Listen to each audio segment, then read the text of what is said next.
Good evening, and welcome to this, the November 25th meeting of the Livermore City Council. I now call the meeting to order. Let the roll call show that all members of the council are present and accounted for. Please join me in the Pledge of Allegiance. I pledge allegiance to the flag of the United States of America and to the republic for which it stands, one nation, under God, indivisible, with liberty and justice for all. Thank you. Report of action taken in closed session. Mr. City Attorney. Thank you, Mr. Mayor. Yes, there is one item to report today. One of the items we had for closed session today was with regard to the initiation of litigation. We were considering two cases. We actually only considered one. Relative to that particular case, the City Council authorized me to disclose and report the following. In an effort to avoid litigation, the City Council authorized the following. The city manager is authorized to take all actions necessary by the city to implement, administer, and enforce the agreement between the city and DL Fall Construction, Inc. for construction of the Livermore Civic Center Meeting Hall, project number 2004-39, that he finds necessary in his discretion to deliver the project up to and including delivering a notice of default termination. In addition, the city manager is authorized to execute a Seventh Amendment to the agreement between the city and Perkins Eastman Architects, DPC, for construction and administration of the Livermore Civic Center Meeting Hall project in an amount not to exceed $100,000, and the city attorney is authorized to retain legal counsel and expert witnesses in an amount not to exceed $100,000 for pre-litigation and litigation purposes. And that's the end of my report. Thank you. Okay, thank you very much. With that, we have proclamations and presentations. We have the presentation from the Livermore Valley Performing Arts Center, the annual update presented by Executive Director Scott Kennison. Mr. Kennison, you're on. That was quick. Another opening, another show. Yeah, I thought I'd have a few moments. Mayor Marchand, council members, and city staff, I thank you for your time to present what we did in our last fiscal year. The joy and beauty of art can bridge individual differences, fostering a greater understanding of each other and the world at large. Whether sharing unique traditions passed down for generations or discovering the same patterns in diverse musical styles, art serves as a common platform, one that builds on our similarities rather than our differences. Julie Andrews said, "The arts bridge cultures. They're good for the economy and they're good for fostering empathy and decency." I couldn't agree more. One of my greatest joys is to see someone new, young or old, experience a live performance for the first time. These are the kinds of bridges we love to build at Livermore Arts, those that connect folks from different backgrounds and perspectives. Even when they see the same performance, everyone experiences the magic in their own way. The joy of art in all its forms has the power to bring communities together. Throughout the year at the Bankhead and the Bothwell, talented musicians, dancers, actors, and comedians bring the world closer. Local groups share time-honored traditions, and artists pass on their ideas, creativity, and passion. Our donors and sponsors have increased their commitment to sharing the arts and supporting the talent and future of the next generation. From July 2018 through June 2019, Livermore Arts welcomed 67,578 patrons to 330 events and programs. We subsidized 7,826 student tickets and reached 43,254 people through our educational programs, including 30 school assemblies connecting students to the arts. I would like to thank all of our resident companies for their partnership to make all this happen. We also began offering last year $20 tickets to all performances and provided affordable access to the arts to over 1,000 patrons. This has been an amazing year of first for us. Watching our first stage-on-stage play, John Logan's Red, was one of my proudest moments. Another favorite project was helping start Center Stage East Bay, a theater company founded and run by teens. We expanded our children's programming with Deluxe Puppets' innovative Peter Pan and launched partnerships with Bay Area Children's Theater and the Oakland Ballet. Oakland Ballet's Jangla, their retelling of Kipling's The Jungle Book, combined ballet with classical Indian dance, enchanting audiences and helping us build a bridge to the future. And if those were not milestones enough, Branford Marsalis and Les Ballets Trocadero de Monte Carlo arrived at the Bankhead for the first time to sold-out houses. Early in the year, we began presenting incredible small groups in intimate concerts at the Bothwell, such as French, Chinese, American chanteuse Jessica Fichot, and Gypsy Jazz Masters Quarteto Nuevo. Local talent filled the stage with our resident companies, Nomad Hustle on New Year's Eve, and a tribute to the psychedelic 60s over the summer with Lunafish. The intangible connection between artists and audience helps take art to new levels. Interaction inspires new ideas and strengthens the creative process. We actively look for ways to offer the community opportunities to support the growth of artists at all levels and encourage audiences to try new things. Art builds bridges between the past and present and helps forge an exciting future. We just completed our audit of the 2018-19 fiscal year and ended the year with a $34,000 surplus and have added to our existing capital reserve and operating reserve. None of this would be possible without the generous support and enthusiasm of our board and donors. Our membership rose by 11% to a record 943 annual members. When I arrived in 2014, our ratio of contributed income to earned income was 60% contributed and 40% earned. I'm happy to say that we are now at 47% contributed versus 53% earned, and on the road to continuing that trend. Sadly, this year marks the last bridge I will cross with you, as David and I, like a couple of migratory birds, will head south in the new year. To our donors, supporters, patrons, and volunteers, I would like to say you have no idea how grateful I am to have been able to travel this road with all of you. Thank you. Thank you, Mr. Kennison. Any questions? I just wanted to thank you personally for all what you've done for this community over the last several years that you and David have been part of Livermore. And I congratulate you and the team for improving the finances, and I think the shows that you brought in have just been terrific. And I hope and encourage anybody in the audience or listening on TV to take advantage of the wonderful treasure that we have in Livermore. So congratulations to you, and all the best to you and David moving south. Thank you. I would second that. I was very impressed with the list and the diversity of performances and venues. Well done, and good luck to you. Thank you. May your future be bright. Councilor Cooper? Scott, just good luck. You and David both. You know, we've been buddies for a lot of years, so I appreciate it. And hey, we'll see you down there before the end of the year, I'm sure. Thank you. I also would want to say thank you for all you've done, and good luck in the future. And to quote Picasso, art washes from my soul the dust of everyday life. And I personally have been on the Bankhead stage over 24 times, and those of us up here have literally attended hundreds of events at the Bankhead, both at the Bankhead, at the Plaza, and at the Bothwell. So you've done a magnificent job bringing the arts to this community. Thank you very much from this council, and I wish you and David all of the best. Thank you for the great contributions that you've made. Thank you. Sincerely.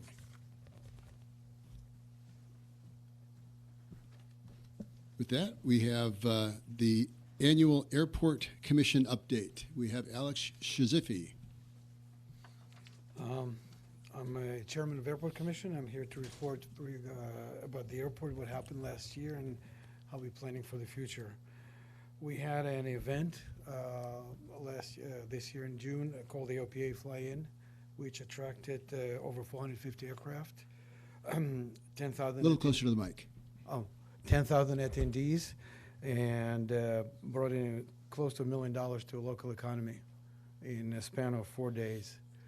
We also competed over this fly-in with the 100 West Coast airports. So kudos to airport staff for making this happen. That was in June. In October, we had an open house with 8,000 attendees, 19 wineries. It was well attended, and 5 aircraft performances. We also can state there was no injuries sustained in the last 5 years at the airport. We have a few mishaps, wheels up landings, but no injuries, and so we continue our safety records as good as we had. Economic impact for Tri-Valley annual income is close to $50 million. That's what the airport brings into this area. And I'm talking not just Livermore, but the whole Tri-Valley area. Airport projects completed, runway grooving, which allows us to, for large business jets, take off in rain without slipping and land. And like all the big airports like San Francisco, Oakland, San Jose have those grooved runways. Now if you have one too. We had a geometry study grant by FAA that completed and will make improvements to signage and runways, runway markings. And also the old terminal, if you guys remember, the old terminal is no longer there, and neither is 45,000 gallon underground tanks. Those are gone. So that has been completed, and like they were never there. So these are the major milestones for the last year regarding the airport. And we also have a restaurant now, opening this weekend. Oh, really? Yeah, it's good. They're supposed to open this coming weekend, and you're all welcome to try it out. It's called Elevation LVK. Any questions from the council members? Questions? You got something come up December 7th at the airport, don't you? Isn't there a tribute to the World War II fighters on December 7th, recognizing the battle in the Pacific and also in Europe, the European theater? Well, that's happening in Administration Building in December 7th. Yeah, But that's organized by local pilots. right. Yeah, it's not by the But that's December 7th Yeah, at December- the, so at the yeah, airport. From Pearl Harbor anniversary. Right. So that will be an Administration Building. Great. Well, the airport is a tremendous resource for the region, and certainly that's part of our emergency operations planning, so that when there is an emergency, we'll be able to use the airport as a critical piece of infrastructure for the region. Yes, it's well suited for emergencies. Most transport aircraft can land on it, and it's also built on a different soil than San Jose, Oakland, and San Francisco. So in case of an earthquake, it's probably going to be one of the few that's left standing. Yeah, great. Mr. Shazifi, thank you very much. Thank you. Thank you. Okay. Let's see. Now we have the confirmation of advisory body appointments and the administration of the oath of office. This is for Kathleen Dearnellis for the arts, Ajaib Sidhu from the Livermore Area Youth Advisory Commission are not here tonight, but the LAAC appointees are Minha Kawamura, Arthur Mola, Sean Salazar, and Tambra Mola. Are they here? Okay, please come on up and for the oath of office. So everybody whose name I mentioned, come on up. Arthur Mola, Sean Salazar, Tambra Mola, and Minha Kawamura. Okay. Honorable Mayor, if we could have the So I forgot to have a motion motion. to accept the appointments. Moved by Vice Mayor Carling, seconded by Councilmember Warner. All in favor? Aye. Aye. Any opposed? Passed unanimously. Great. The city clerk will now administer the oath of office.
And thank you all for donating your time and efforts to this to the community. I think this is one of the reasons that Livermore is the remarkable community that it is, because of the people like you that have stepped up to volunteer your time and effort. So thank you all.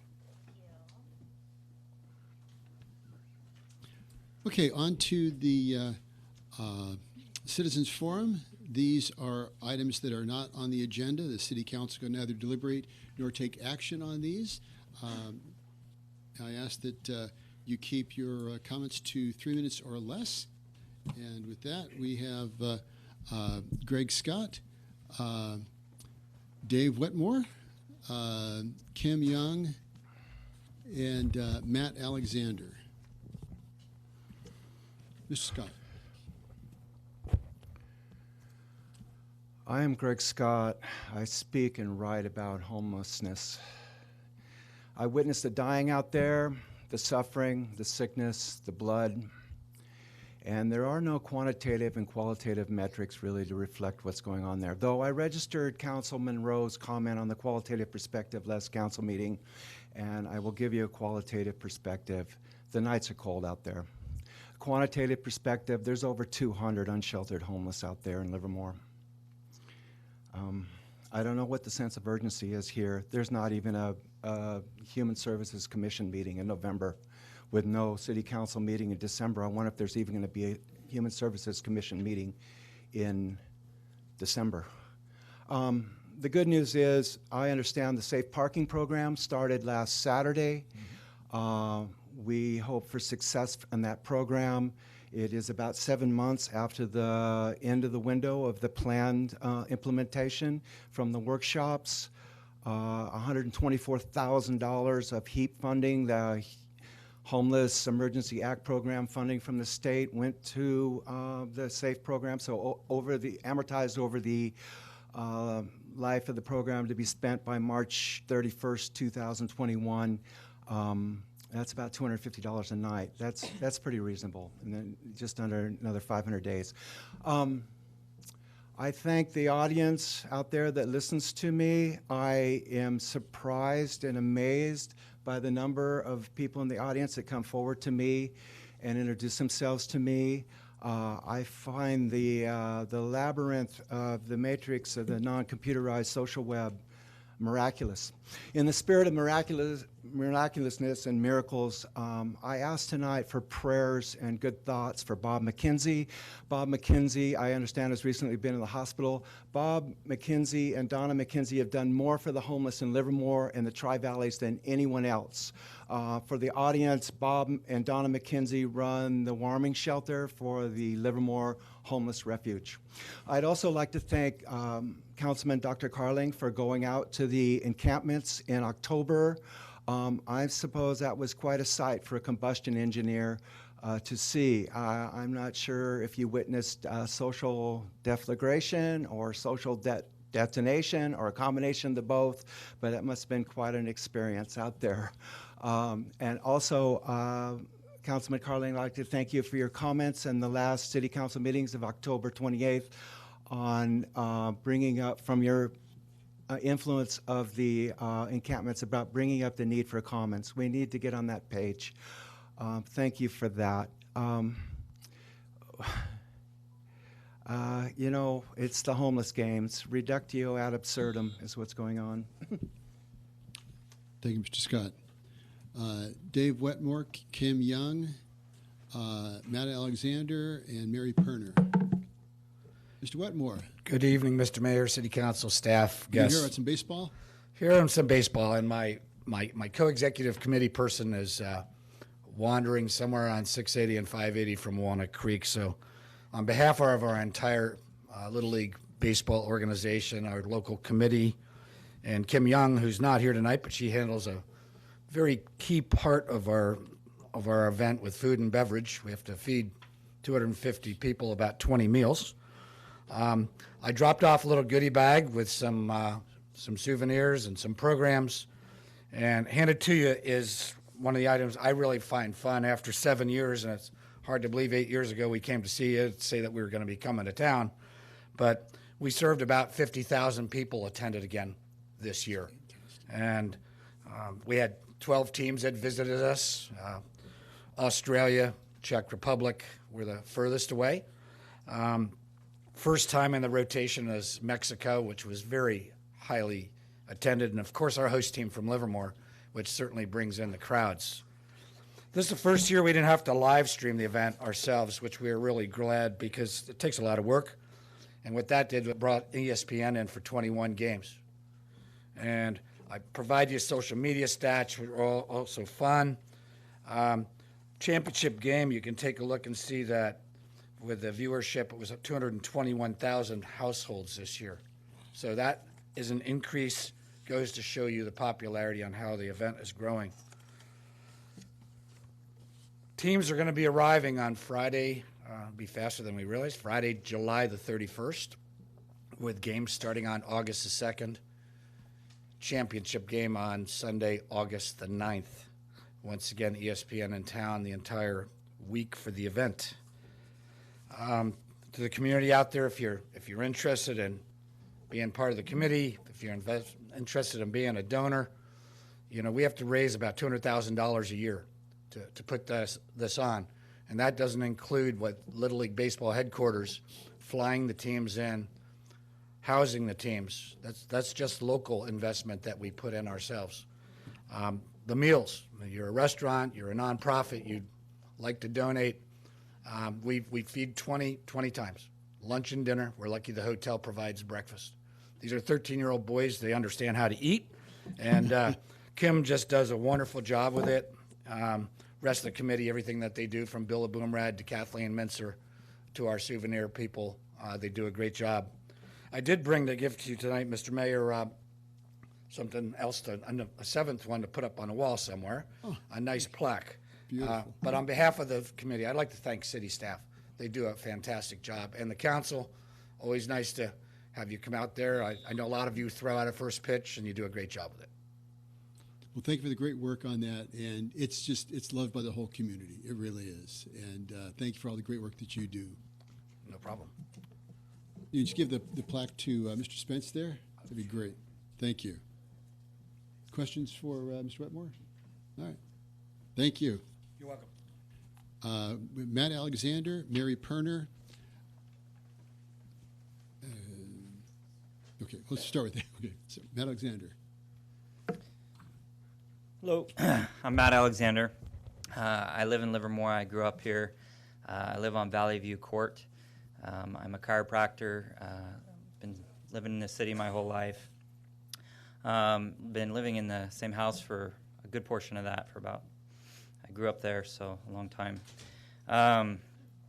Last city council, a few of our neighbors came and complained that occasionally we Airbnb out our house. And I came here to talk about that. They said that we were having loud, drunken parties and that I was young and careless. I'm 36 years old. I'm definitely not careless. I care a lot about our community.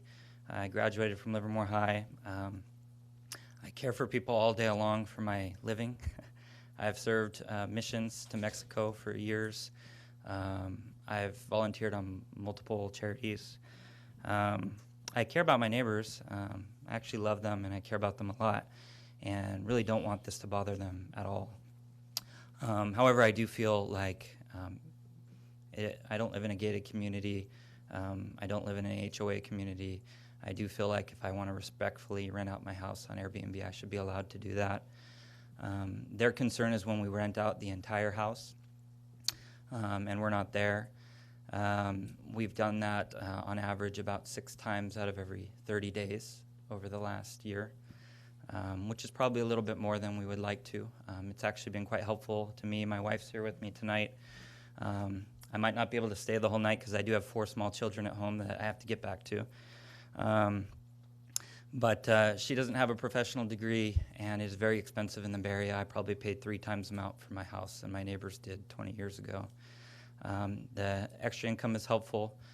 Mostly we just use it to subsidize us going on little trips on the weekend, and we allow other families to come stay in our house. We do not allow parties. We do not allow big groups.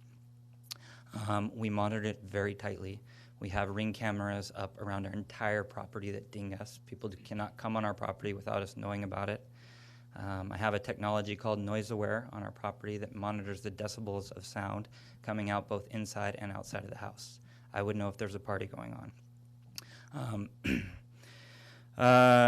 What else? I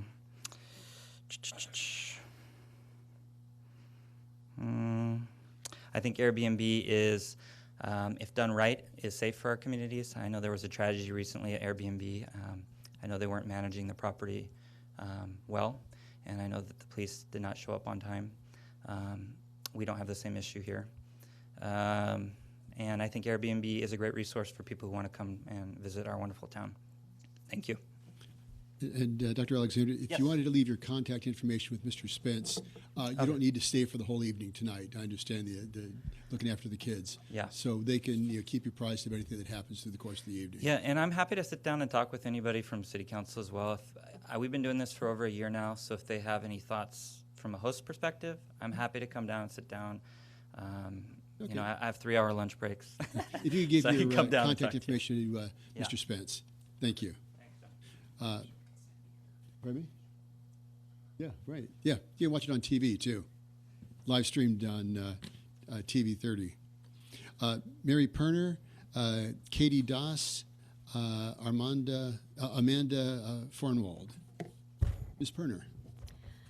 Good evening, Mayor Michand and board members, council members. I am a 30-plus year resident of Livermore, and in addition, I'm this evening particularly serving as the president of the board of Tri-Valley Cares. And we're getting into the holidays, and so hopefully by now you have all received your invitations to the Tri-Valley Cares holiday party coming up in a few days, December 5th, Thursday, in the Civic Center Library right next door, Community Rooms A and B. You are all invited, as are members of the community. We are working on getting some music there. It's not confirmed yet, but we have a couple good people that we know that might come and give us some music. The food is always great. I do the decorating, and I must say it's pretty good. And please do come. And the date and time again? It will be Thursday, December 5th, and it starts at 5, it goes until 8 o'clock, and again, there are refreshments and probably music. All right. Thank you, Ms. Perner. Thank you. Katie Doss, Amanda Fornwald, Ellie Felker. Yes. Good morning. Ms. Doss. I'm Katie Das. Thank you so much for having me here.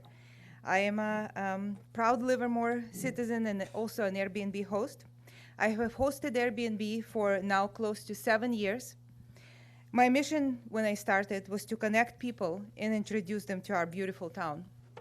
My house in South Downtown Livermore welcomes guests like excited grandparents who are welcoming their first grandchild, Bible study participants, newlyweds, international pilots, and Iraq veterans. I offer a secure, beautiful, and affordable accommodation to people of all backgrounds. During my time hosting, I have met the most beautiful people that became our lifelong friends for me and my family. Moreover, each guest unquestionably contributed taxable revenue to the city of Livermore. In my most conservative estimate, each time guests spend a 3-day in Livermore contributes between $10,000 and $20,000 in revenue to the city. It supports local economy. Additionally, we offer free accommodations to the victims of Sonoma fires and most recently Kincaid fire. We care about safety of our neighbors and our neighborhood as well. We love Livermore because it's safe here. And that's why we pre-screen every guest. We speak with them on the phone prior to their arrival and explain the rules of conduct. We are always present and live on the property at all times while guests are there. I strongly believe that, especially at this time in our history, we should try to unite and get to know each other and welcome diversity in our communities. Airbnb helps our communities to become more inclusive and spread the word about the beautiful place in which we live. Thank you so much. Thank you, Ms. Doss. Amanda Fornwald, Ali Felker, Carl Wente. Good evening. Hi, good evening. My name is Amanda Fornwald, and I live here in Livermore with my husband and my 19-month-old son. I'm here to talk about the benefits of short-term rentals like Airbnb. Before my husband and I got married, we knew we were going to end up in Livermore. Before moving here, we would drive all the way from Concord just for dinner. In 2015, we got married at Los Positos Winery and shortly afterwards bought our home here in Livermore. We are thrilled to be in such a wonderful city that is family-friendly and has such a variety of options for our growing family. My husband is a paralegal and I am a fourth-grade teacher, so when we started looking for our first family home, we knew we were going to need to find additional ways to afford it if we wanted to live here in Livermore. We bought our home knowing that we could short-term rent it out to bring in extra income and afford to live here. We have been hosts for 3 years and we love it. We love being able to meet people from all over the globe and introduce them to all that our town has to offer. We leave a binder in our room with local events, town restaurant menus, and a list of the wineries in the area with our favorites marked. We use the rating system religiously within our app and have felt safe renting out a room in our home to visitors. Some of our most recent visitors have been a family from San Francisco in town to see a show at the Bankhead Theater, an engaged couple from LA in town for a wedding, a couple from Minnesota coming to see their first grandbaby, and a single mom who needed a layover night before flying out of San Jose, just to name a few. Over the course of all of our hosting, we have also hosted many people from around the world coming to work at the lab, a PG&E worker who was in the area updating power lines, a business traveler on multiple occasions whose company had a business site in the area, and a couple who had to evacuate their home to escape the wildfires in Santa Rosa a few years ago. We are grateful we live in a time where we have the availability of rental space in our home as an option to help us afford to live in the area, help increase tourism in our city, and help others find places to stay for a vacation or for work. We've had nothing but good experiences as hosts, and we hope that we are able to continue to provide a space for people to stay who are traveling in the area, as well as continue to afford to live in the city that we call home. We wouldn't be able to do that without this added income through our short-term rental. Thank you. Thank you. Ellie Felker, Carl Wente, Sean L.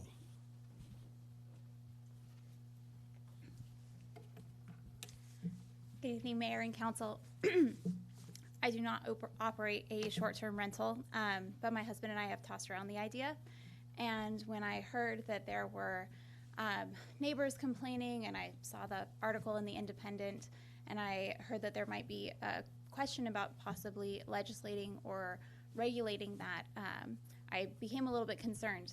I'm currently starting a small business in Livermore, and regulation is one thing that becomes a barrier for families when they want to get additional income. Granted, a lot of times that's necessary, but I think anytime that you're considering legislation or considering to have regulation, it's important to ask, is it necessary, and what the long-term effects will be.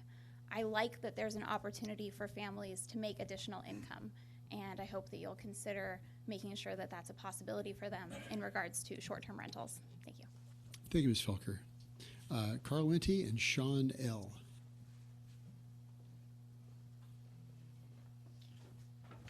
Hello, my name is Carl Wente. I live just outside of town, but my family's been here for 5 generations. I grew up at 5565 Vancouver Way. Sunset School is #1. Students, teachers, all have fun. Our spirit, you'll hear it all day and all night. We strive to learn more and fight with all our might.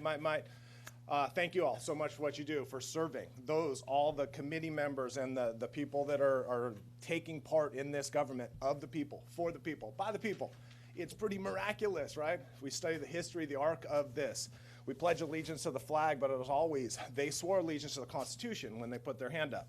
To the Constitution of the United States, which covers a land mass, and then to the state constitution, which covers a land mass. And each state, in order to have a state constitution, must have all land mass covered by counties, and the counties have those general plans by which they operate. This is the process of government, and it's fundamentally pretty cool. It's wild, and so may we all celebrate it. Of the people, for the people, by the people. An inert citizenry is dangerous what we do. May we educate ourselves. Scott Kennison was the best executive director we've ever had through that place. I salute you for the shows that we've had and what's going on there. It is a sadness to see you go, but Scott and David, we salute you. As it relates to homeless, thank you for continuing to speak It's the truth. Put the resources to work. Don't roll it over. Don't outsource leadership. Don't throw another study in there. Do your best to put the resources to work. I realize we live in this culture of the government whereby we've got to facilitate an outside study to study this just to sort of cover ourselves as we get in. Don't outsource leadership when you don't have to. Put resources to work. Quoting the Dalai Lama, we're judged as a society by how well we take care of the most destitute. May we continue to have the most destitute in mind. Airbnb people speaking, I think that might point to the fact that there's a need for a hotel here. I don't know if you guys are aware of that or if you've studied that at all, but I think there is a need. Just kidding. I had a good lunch with Mike Madden today, and I got to talk about Marcus Allen and Al Davis and how they interacted with each other and the likes. Not really a football fan, but it was a good lunch nonetheless. And he said, don't screw up what we've done. Got a plan in place. Protect what we've done and build a viable hotel. Viable hotel, have a viable hotel. Let's keep this on moving so we can not talk about this as much because there's so many things we want to continue to do to make this the best place in the world. It's lofty goals. Why not us? Staff, team, thank you so much for what you do. You all are awesome. As always, those who put on a bulletproof vest to go to work. Public safety is awesome. We don't know how lucky we are to have a peaceful transition of power. We don't know how lucky we are to live in this awesome place. This awesome place functions because of y'all. Thank you. Thank you, Mr. Wente. And both my boys were Sunset Sundowners. Sean, what? No. Sean L. Hello, good evening. Thank you for having me. So let me introduce my name. My name is Sean. I've been living in Livermore for the last 4 years.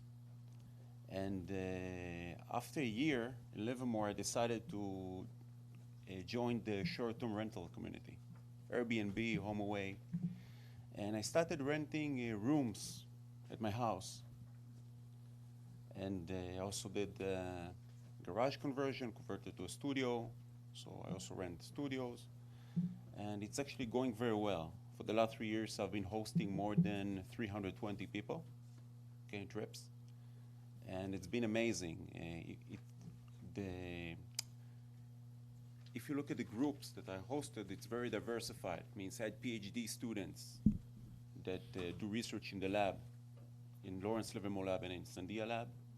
I had people that work for PG&E. Students just come to do internships here. Even couples that literally like to visit the wineries around or just join weddings. And you know, it's very nice because you can meet people all over the world, connect with them. I think it's really very American. You know, we really share the American spirit and the Livermore spirit. People really appreciate that. And you know, when I connected with them and asked, why didn't you just, took a hotel? So the unfortunate reason is that because of today's economy, people just can't afford hotels. If they want to be treated like royalty, or they want to have luxurious amenities, they really need to pay a lot of money to get, a room in a 3 or 4 star hotel. It costs around $250 a night, if we talk about numbers. They don't want to stay in a place like Motel 6 or, lower class hotels because of their own reasons. So if they do want to connect to the Livermore spirit very quickly and easy, the best way is to literally find a host that lives in Livermore, and it can brings you up to speed about what's going on. So when they stay at my place, for example, I give them access to restaurants, brochures to wineries, let them connect to a community, and I think it really is, it's amazing. Now, among all these people, nothing negative has never happened. I was able to monitor it properly because I have cameras on site, and also some of my neighbors are working for me, helping me run this operation because they really feel vested and they really like to get to know the guests as well. So I think it's a win-win situation. Okay. Thank you, Sean. So, thank you. Thank you for your comments. Okay, with that, I'm going to close the Citizens Forum, move on to the consent calendar. Does anybody have any questions or comments for the consent calendar? Okay, we do have some cards here. Okay, I'll go ahead. They're really sort of all over the map. So one question that I have is on 4.05, that's the resolution accepting the permanent maintenance and releasing security bonds for the underground parking at the Livermore Railroad Speedy Loop. The underground parking, I noticed that it's not there yet. But could you comment on that? Was the site just prepared when they demoed the building for the eventuality of the underground parking? Right, that's correct. The contract really was for the demolition of the building, the preparation of the site, and we were getting it ready for a hotel. And in the event that the hotel has underground parking, it's prepared for that as well. Okay, and let's see, the 4.09, the amount not to exceed $674,000 for the maintenance manuals, the standard operating procedures, SOPs. Do we currently have, I imagine we must have SOPs on site, correct? Yes. And so this would be for preparation of an O&M manual. For a portion of those dollars, yes. There's several different tasks included in that overall project. We have Scott Lanfear, our Public Works Director, and some of his staff are here if you'd like to have a more detailed answer to that one. Okay, Mr. Lanfear, if you would, please.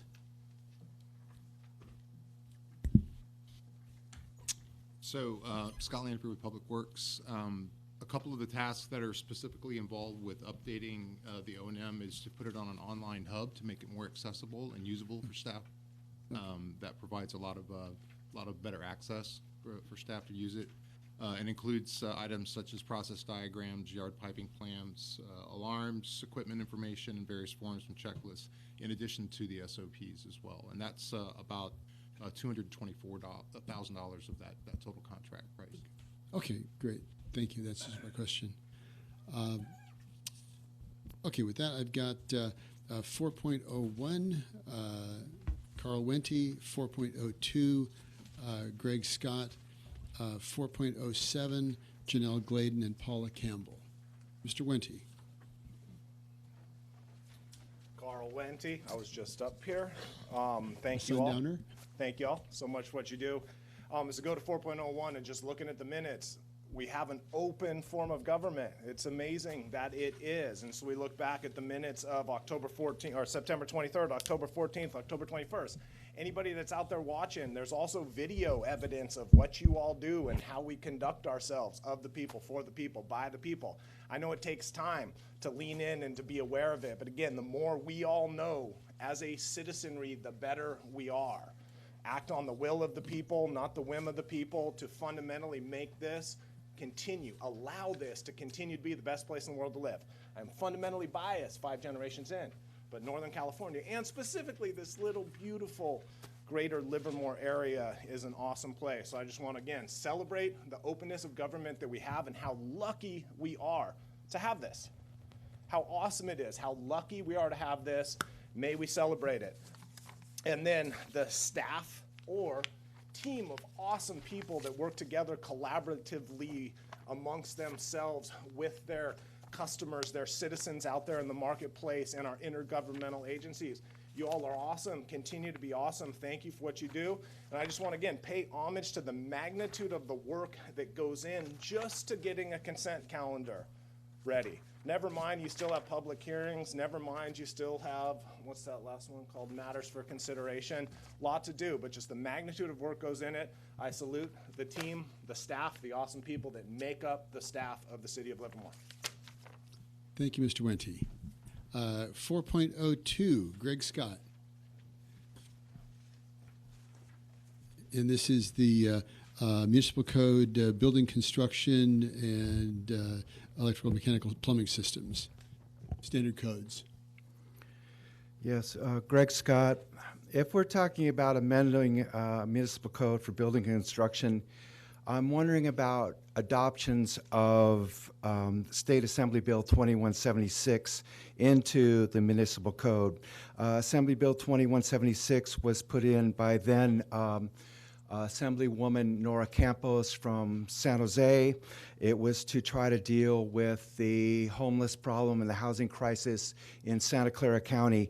Assemblywoman Nora Campos was appalled by the young people living on the Guadalupe. So there's a framework with the AB 2176 for tiny homes and the like, and changing building codes. And you all seem very resistant to AB 2176. I know it doesn't have a defined funding source, but I don't understand why you can't adopt some of the framework of 2176 into the municipal code here.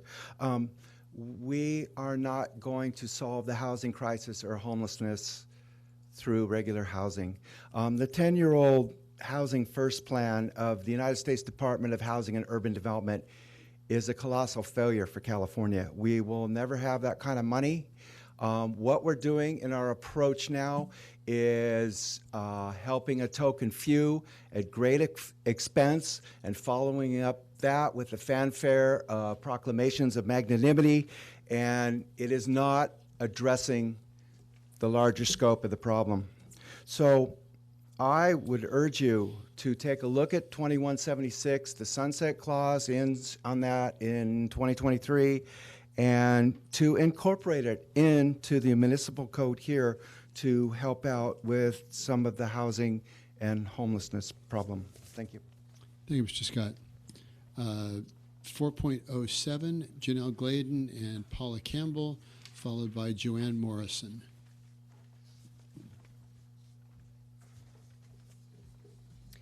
Good evening, Mayor, City Council, and staff. My name is Janelle Gladen. This is Paula Campbell, and we're missing our third mom that makes up collectively Flavors Addict Kids Livermore. I want to read a statement. That's Christy Wong. I want to read a statement regarding 4.07. We want to express our deep appreciation to the City Council for your courage in passing and protecting our tobacco retail ordinance. You were willing to stand firm even when our ordinance attracted the attention of Juul, the biggest e-cigarette maker and a multi-billion-dollar tobacco company. Most city officials would have folded. Most wouldn't have taken on big tobacco in the first place. Fortunately, our ordinance also attracted the attention of other local jurisdictions. Just this past year, we attended a state tobacco control conference, as well as many council and board meetings in other jurisdictions where they were considering passing similar ordinances. Everywhere, Livermore's brave act was discussed and referenced and provided fuel to these local localities.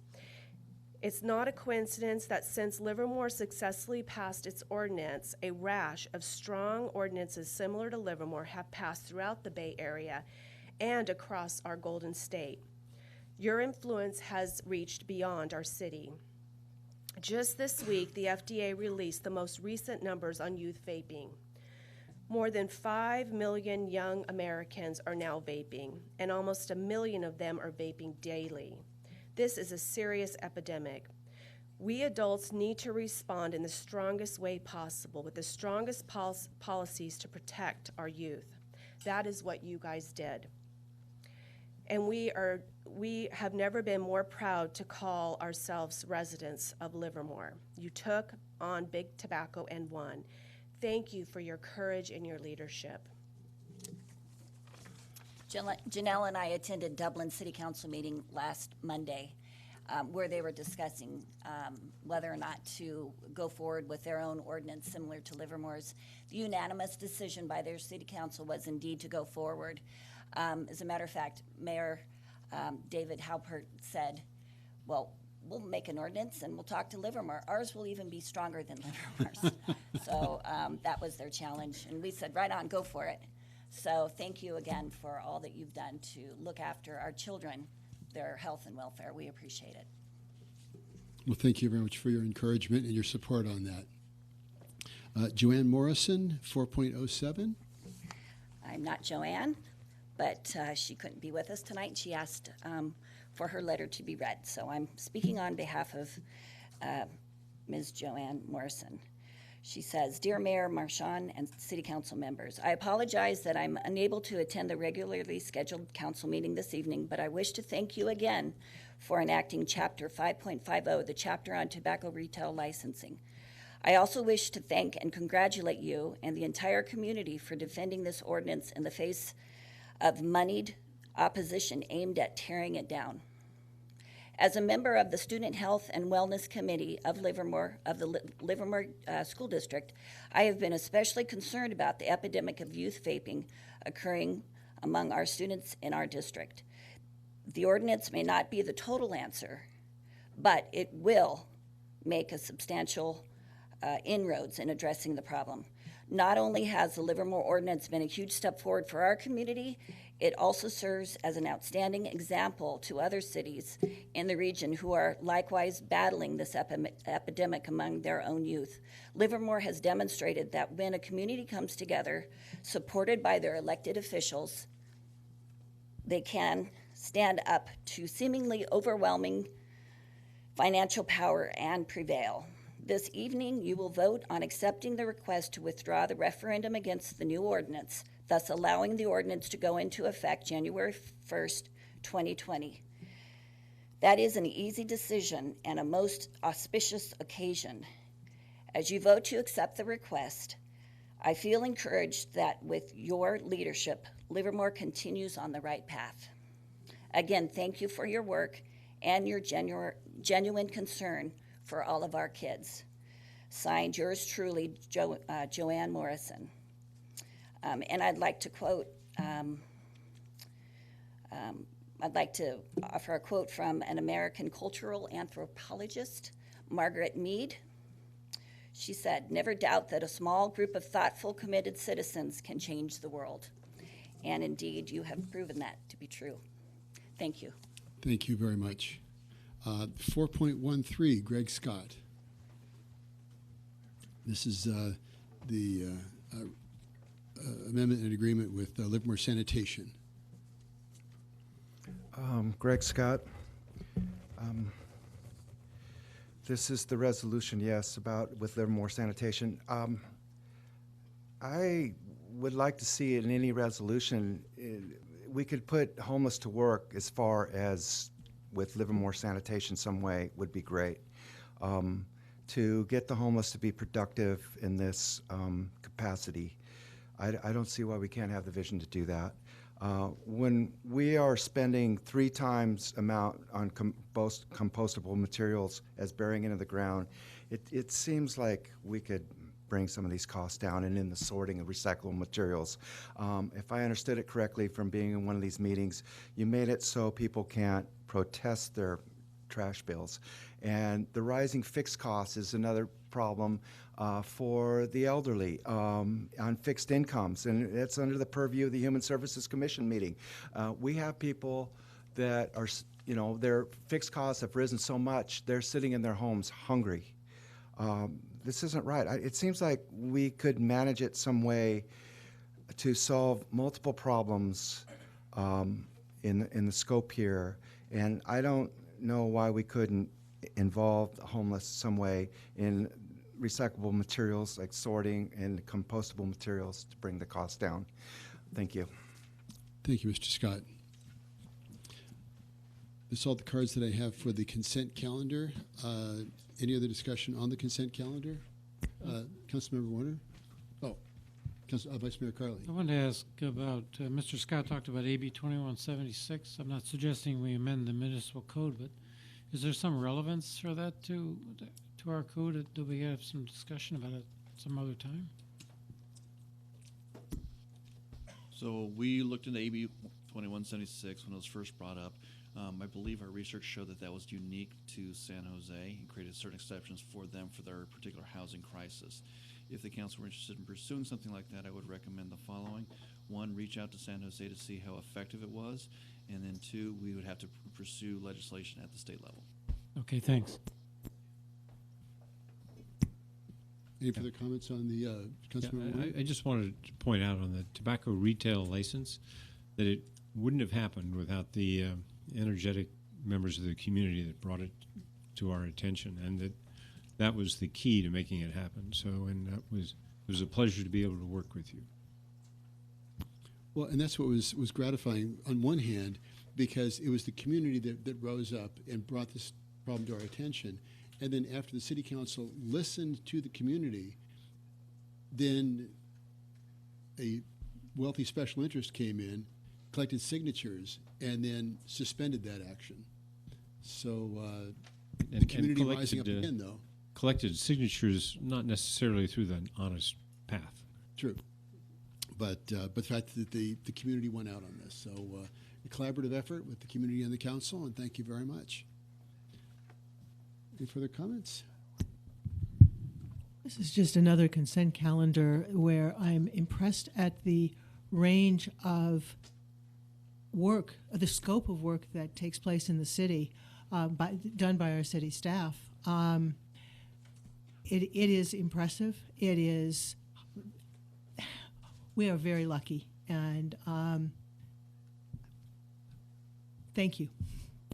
Well, that's there's almost 400 pages of work in that consent calendar. Now, we move that with a single motion, but that's 400 pages of work that staff put together. It's 400 pages of representing many more than 400 pages of work. Oh, right. That's just the staff reports that we review, which we review.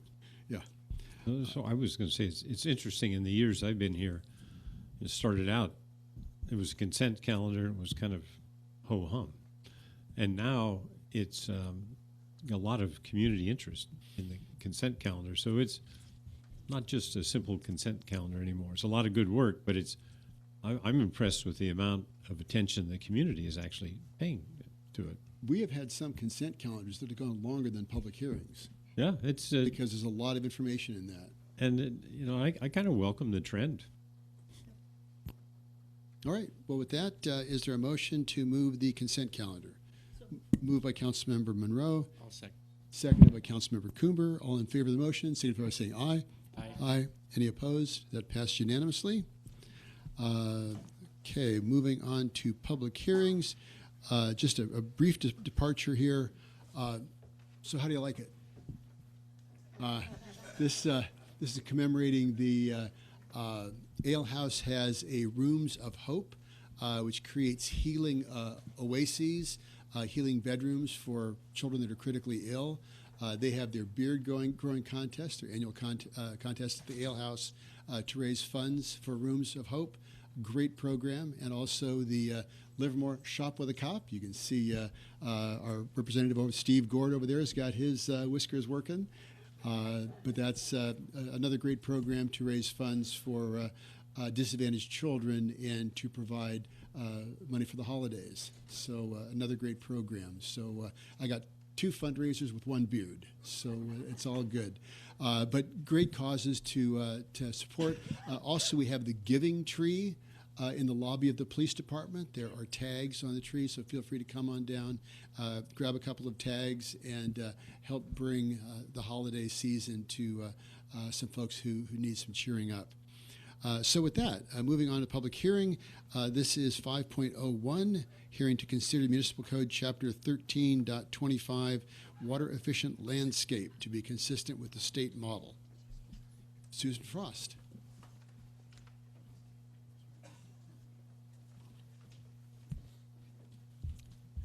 Good evening, Mayor, Council members. I am Susan Frost, Special Projects Coordinator. This is Municipal Code Amendment 19-002, update of the Water Efficient Landscape Ordinance, also known as the WELO.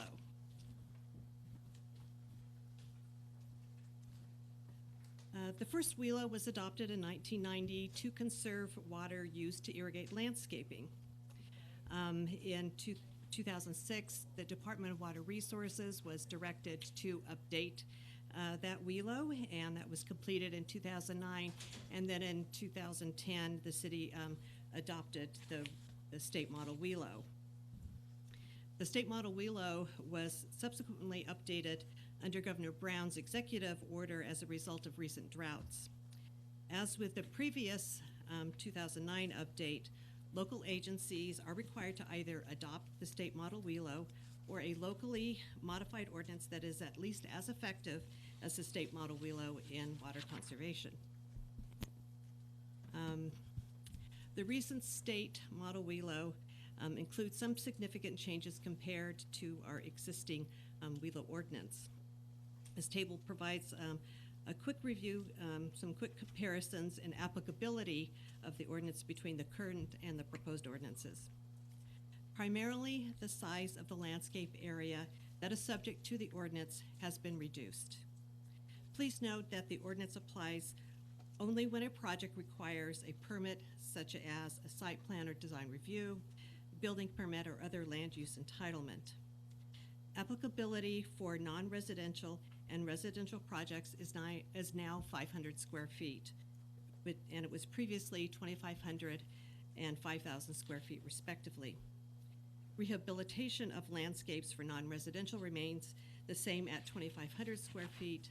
However, rehabilitation of residential landscapes, which was previously exempt, is now applicable at 2,500 square feet. Please note there are exemptions to the ordinance, which include such uses as agriculture, botanical gardens open to the public, registered historical sites, and ecological restorations.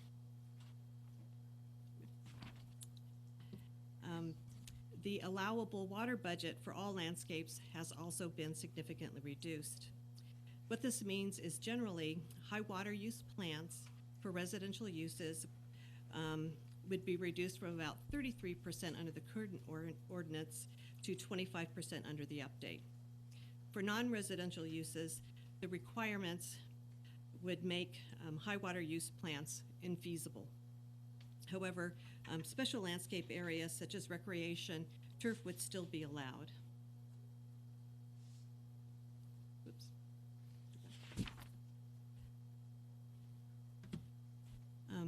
Local agencies are permitted to make modifications to the state model WELO as long as the local ordinance is at least as efficient as the state ordinance.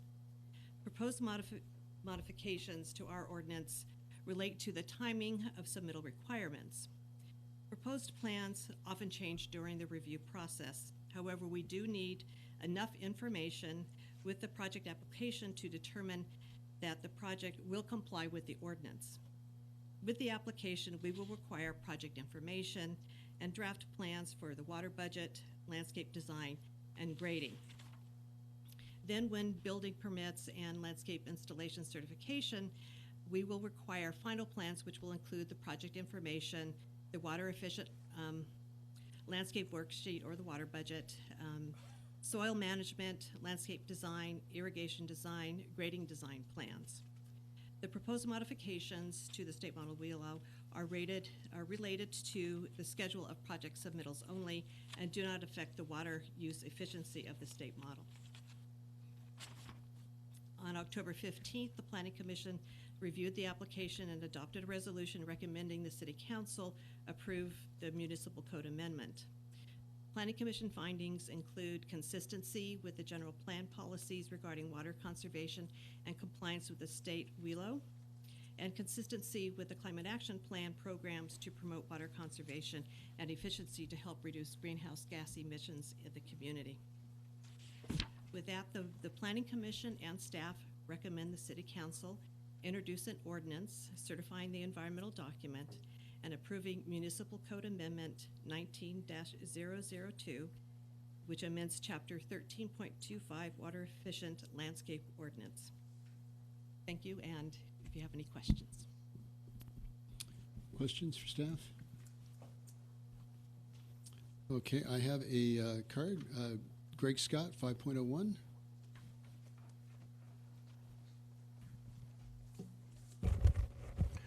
Greg Scott. We shouldn't be planting lawns at all. It takes 40 inches of water to keep a lawn green. I could grow corn on half that.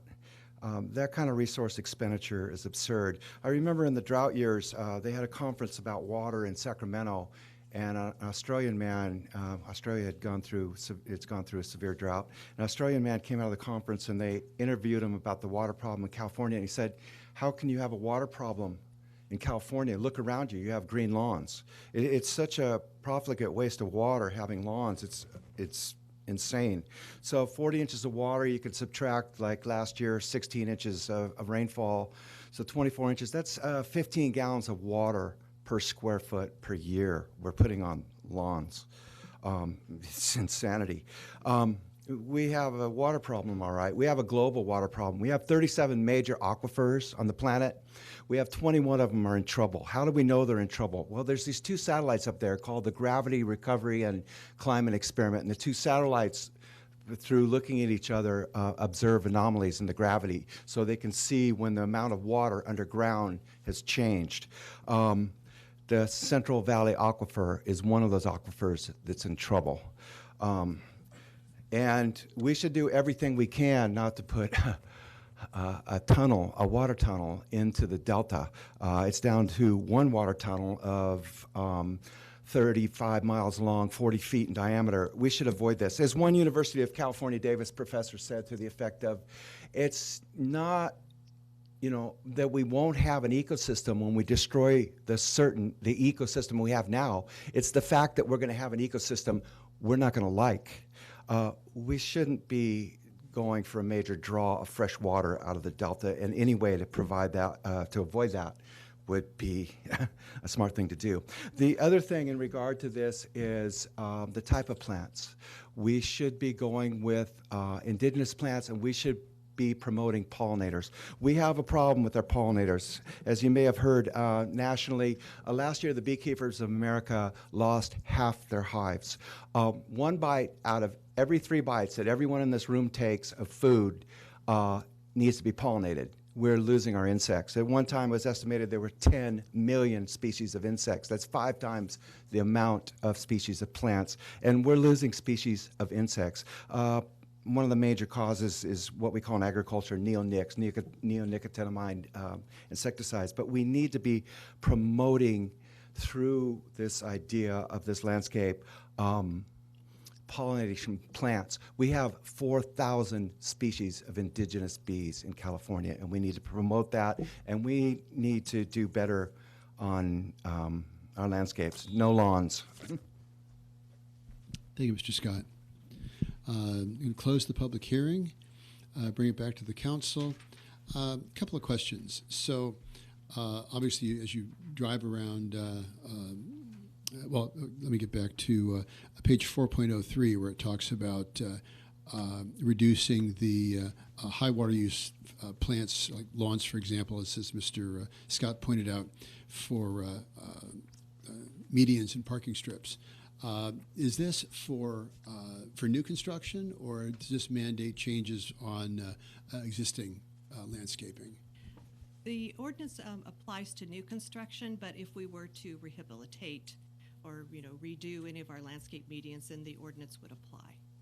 Because one of the things that I've noticed is, as you're walking through the neighborhood, a lot of people have taken out their lawns, put in rock, and you can feel the increased heat. You create these heat sinks where as you walk by a lawn, the temperature drops. You walk by a rock garden, and you can feel the heat increase. So you're sort of, you're increasing that heat sink, and therefore putting a greater demand on things like air conditioning within a neighborhood. And that's why everybody wants to plant trees, because that, again, helps reduce that heat sink. So it's complicated. So thank you for the update on this. Any further questions? Councilmember Carling? I just wanted to thank the Planning Commission. I see one of the commissioners here tonight for the work that they did on this. I read their report and I found it interesting, particularly some of the questions that you had. And I was particularly interested in Mr. Stein's comment about unintended consequences, about asking people to continue to reduce their water to the point where it gets impossible. And I don't think we're there yet, but I do think we need to be mindful of that. I mean, one of the complaints that I hear, of course, is that we were asked to reduce our water consumption, and then our rates went up because they weren't making enough money. And so I think, that's not something we have a lot of control over, but I do think that's a consequence of some of these things that could bite us out in the future. So we just need to be mindful as we move forward. Mr. Scott's comment about pollinators, that's an interesting one. I hadn't thought about that, but I understand we're changing some of the plant materials to be more native, but are we also thinking about pollinators? The recommendation is for the water use classification of landscape species document that was prepared through the California Cooperative Extension and the Department of Water Resources. It does include a lot of native species. I don't see a category in there in looking at it specifically relating to pollinators, but they are native species that are mostly listed in those in that document. It is divided by region so that you can go in and look up and see what, this area, the plants that are recommended by ground covers or perennials, trees, species, so that, that is the resource that is provided. Okay, thanks. Councilmember Monroe? So thank you very much for this. It is good to see that we are thinking about the way in which we appreciate, the way in which we think about water. In thinking about what Mr. Scott said, what struck me is how related the ecology of what we put in the ground in terms of I can't remember the name of the insecticide, but the bad things that kill bees, the bees themselves, the use of water, the kinds of plants, and so on. And so this looks to me like it addresses one piece of that very thoroughly, or two or three pieces, but not the whole thing. It's not the job of this to address the whole thing. What I'm wondering is there a way we can do this? Would this be part of the climate action plan going forward? Or, because it feels to me like this by itself does a piece of it, but maybe it doesn't do the whole thing. Does that make sense? It does. It does a couple pieces. Actually, by encouraging more native plant species, we are naturally looking towards plants that don't require the same levels of pesticides that the non-natives require to stay healthy, or the same levels of fertilizer. So it is holistically better when we reduce water and go to more native plant species. But we haven't looked further at elements like pollinators or other components. If the council wanted us to look at that, we could, maybe, perhaps with a climate action plan. Just to comment on Vice Mayor Carling's point about conservation, when I was on the Zone 7 Water Board, this was something that we dealt with because we went through two of the worst droughts in recorded history when I was on the Zone 7 board. And one of the things that happens is we try to explain it to folks that the first acre-foot of water that we purchased from the state of California at that time was about $6 million. Every acre-foot after that was about $600. And the reason being is because whether you got any water or not, you had to pay for the fixed costs of the infrastructure to provide the water. So if you got no water, you still had to pay for the infrastructure. So as we're getting to the point where we're using less and less water, the cost of the infrastructure is still the same. So that's why the cost has to go up, is because about 85% of those costs are fixed, whether you deliver any water or not. So the less water you deliver, the more cost per increment. And also, you actually need a certain amount of water to maintain your distribution system. You have to have a certain amount flushing through that to maintain water quality. So, okay, I'm done. Any further questions or comments? Is there a motion? Shall I move to accept staff recommendation? Moved by Vice Mayor Carling. I'll second. Seconded by Councilmember Monroe. Any discussion on the motion? All in favor? Aye. Any opposed? Passed unanimously. Okay, moving on to, let's see, we're at 6.01. Yes, 6.01, that's the appointment of council members to the City Council Subcommittee, advisory bodies for January 1 to June 30th. One of the things that I like to do is to have one council member stay on, and then we rotate a new council member on. So I would ask that Councilmember Monroe continue, and that I would ask that Councilmember Coomber, would you be willing to serve on the subcommittee for advisory bodies? Absolutely. Okay, terrific. Let's see. Do I need a motion to approve that, or do I just make the appointment? Okay, consider it done. 6.02, Asset Management Program Update. Scott Lanfear. Good evening, Debbie Bell. Mr. Mayor, members of City Council. The matter before you this evening is an update on the city's asset management program, as well as consideration of adoption of two resolutions, one for the award of a contract to MIG for public outreach campaign services, and one for amending the rules of procedure for the community asset management program. Debbie Bell will be providing the presentation for you. Good evening, Mayor Marchand and members of the council. My name is Debbie Bell, and I am the Asset Management Program Manager. And tonight, I'd like to start by highlighting some of the significant progress that we've made over the course of the last few years for the Asset Management Program. I'd like to do that once I figure out how to make the slides move. It was. There we go. All right, there we go. So I'd like to talk about the progress that we've made, as well as talk about some of the critical next steps that we have coming up.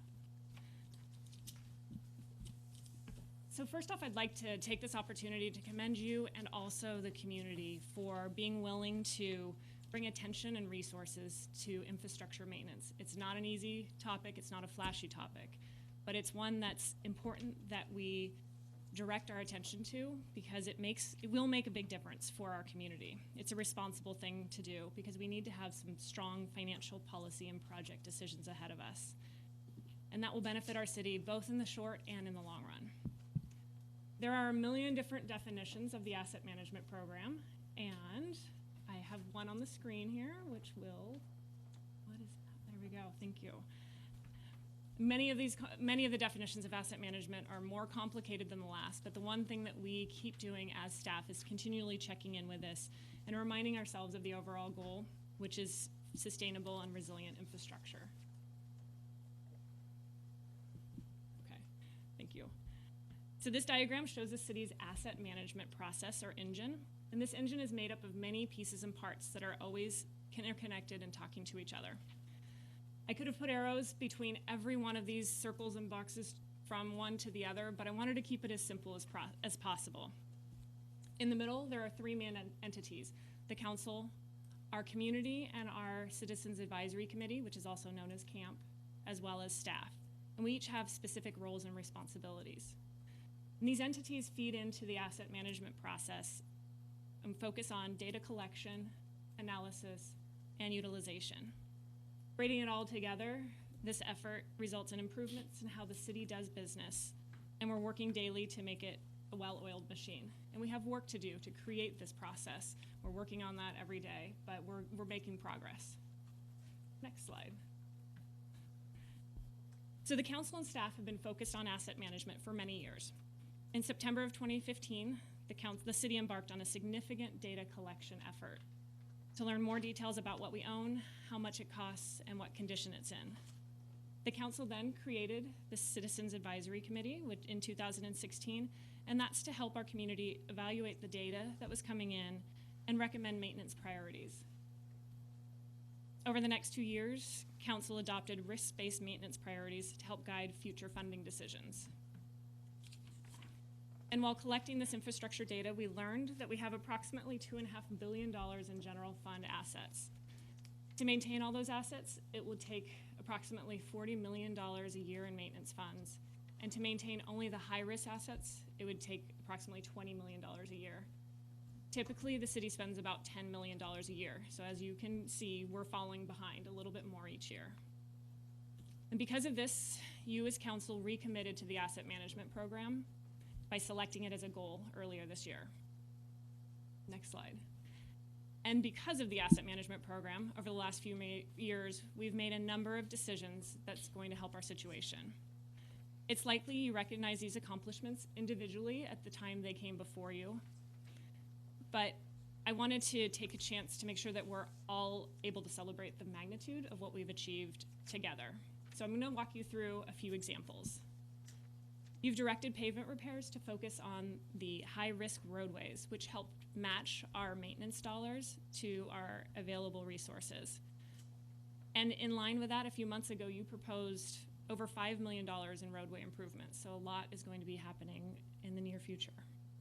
Similarly, you directed staff to focus on pedestrian access ramp projects in areas of the highest peak pedestrian areas. And in alignment with that, you approved $160,000 last month to build 22 new access ramps throughout the city.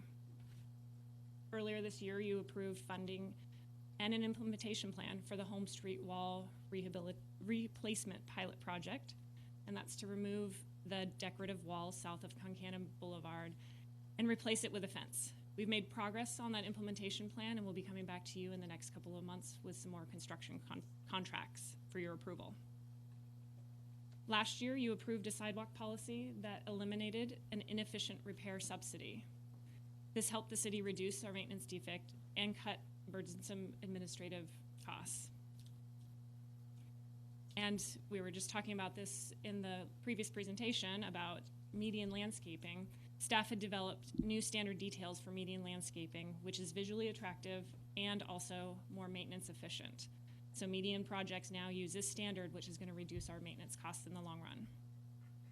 And as a last example, you authorized a swap of assets between LARPD and the city where we swapped the barn for Robertson Park Road. And that swap better aligns with each agency's missions, and it allows more funding flexibility, which increases our efficiencies. And from this short list of examples, I hope you can see that we've made progress and we're integrating asset management into all of our projects.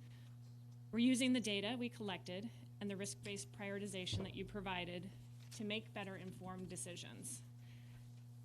And we're also improving transparency. Now we are showcasing in our capital improvement program budget every dollar that is proposed for expansion and enhancement projects, contrasting that with money that's allocated or proposed for projects that are going to replace or renew existing infrastructure. And this way everyone can see what we're budgeting, how much money we're budgeting for new stuff versus how much money we're budgeting to replace our existing infrastructure.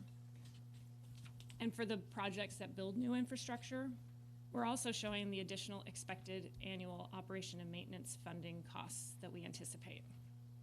Next slide. So while we're making progress every day, you can see from this graph that we have a large number of assets in the community, and some of those assets have a much larger impact on our overall infrastructure maintenance needs. Next slide. Over the course of the next year, staff will continue building that asset management process or engine that I showed the slide for earlier, and we're going to continue to direct maintenance funding to risk-based priorities.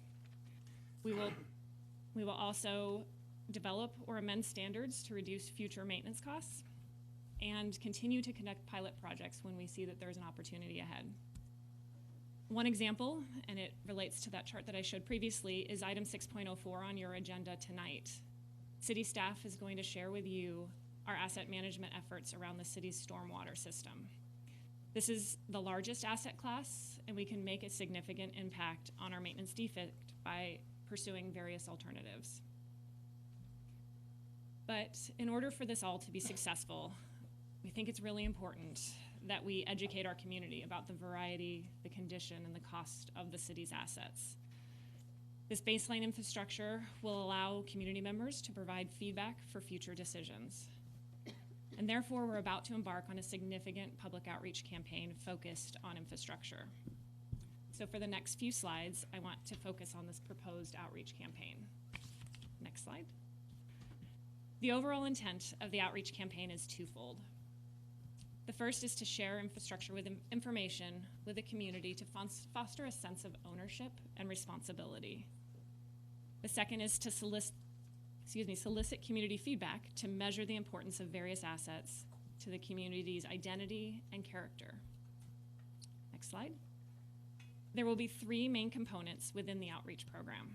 The first, we will create a strategy and outreach plan. Right now we have a really good idea of what we want to do with this outreach project, but we're going to start first meeting with staff and our Citizens Advisory Committee and our consultants to create the official foundation of that plan.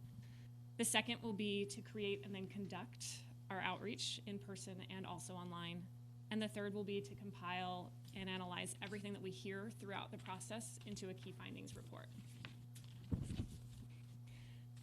The strategy and outreach plan is going to set the parameters for the public outreach, and it's going to guide the development of the performance metrics that we'll be collecting throughout the year, who our target audiences will be, the materials that we'll use and the messages that we'll put forward, and also the schedule and different events that we plan to participate in. Next slide. After we've created that plan, we're going to move forward into the community outreach effort. We're going to provide outreach at existing events where people already congregate. So this is going to include presentations to various stakeholder groups like the Chamber of Commerce, the Rotary, other organizations like that.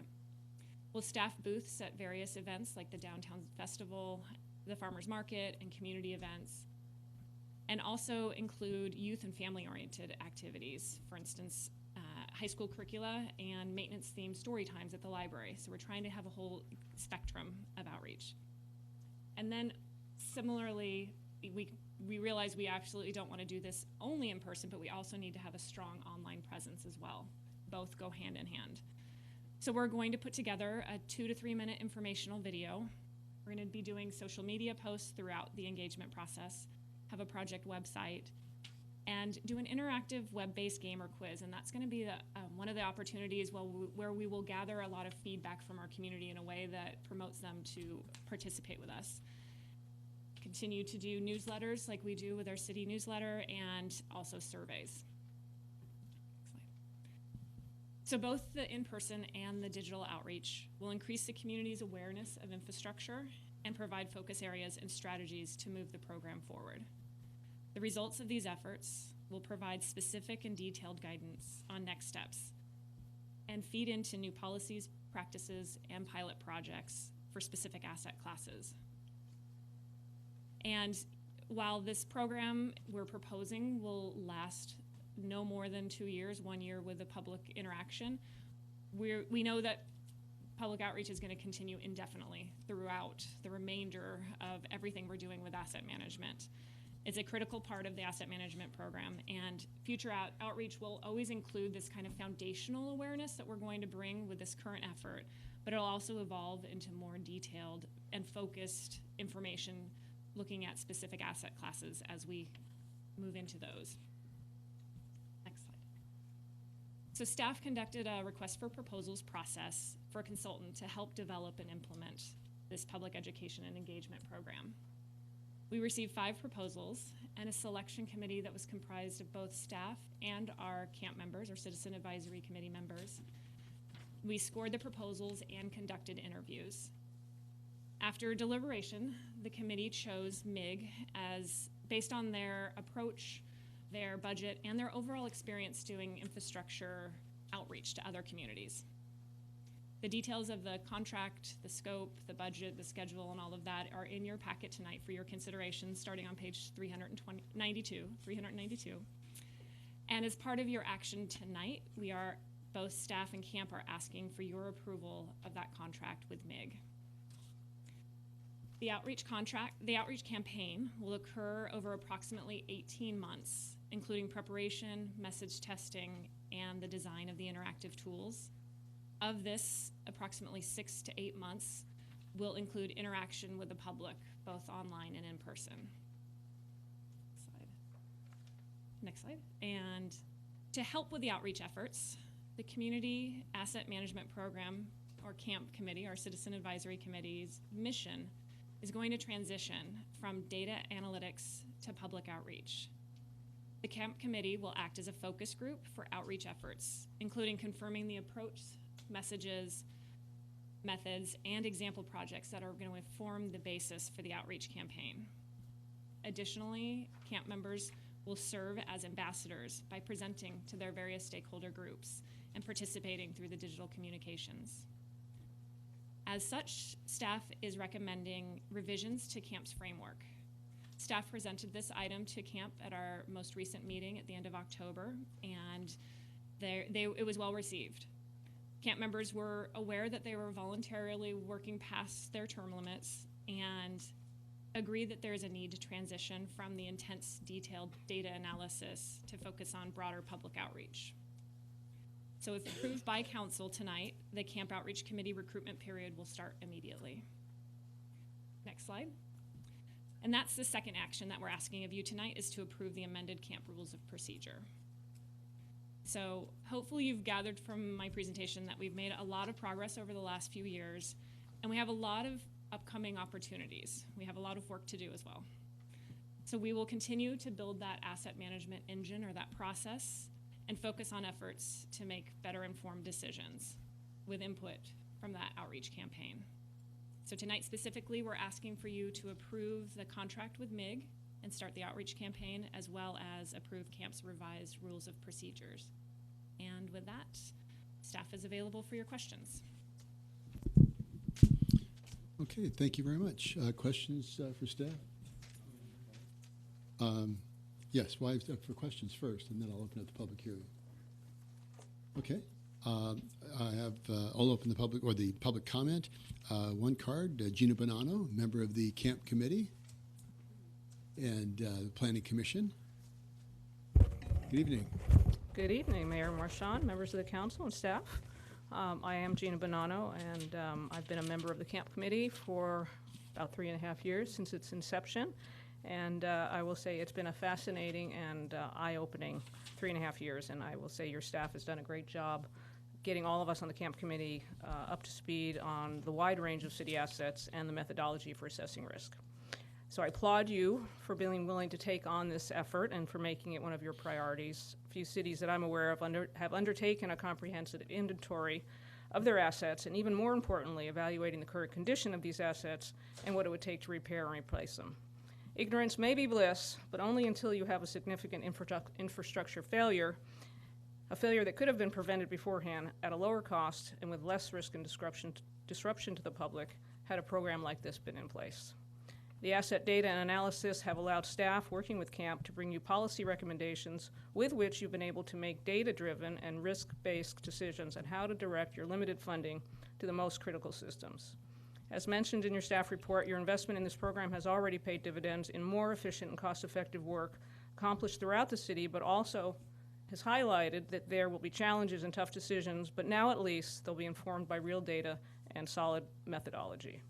I agree that it's the appropriate time to begin the public outreach and engagement campaign, as the real owners of the city assets, the community, should be better informed about the extent, value, and condition of the city's assets and be able to voice their priorities and concerns.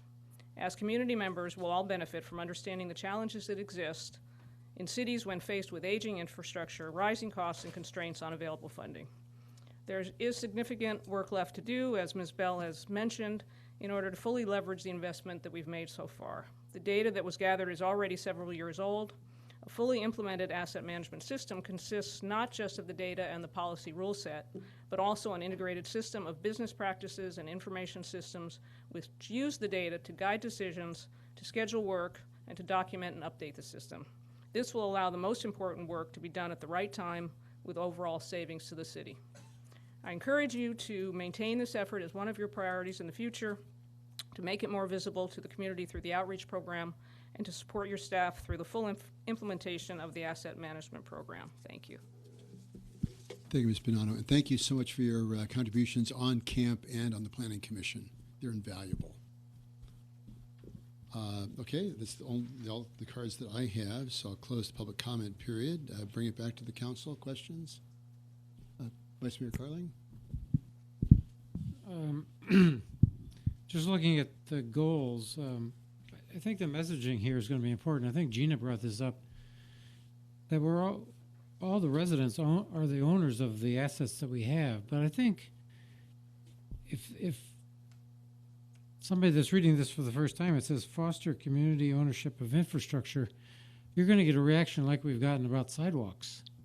So I just caution you in choosing your words appropriately and making sure that it's easily understood or clearly understood by the residents and the citizens, the people that pay the taxes, that we're not asking them to fix the road in front of their house. But we do want them to understand that this is a collaborative effort, a community effort to maintain the assets for all of us. And again, I think many of you have been part of this conversation about sidewalks, and I don't think we want to get into that again, about roads and bridges and buildings and so on. So,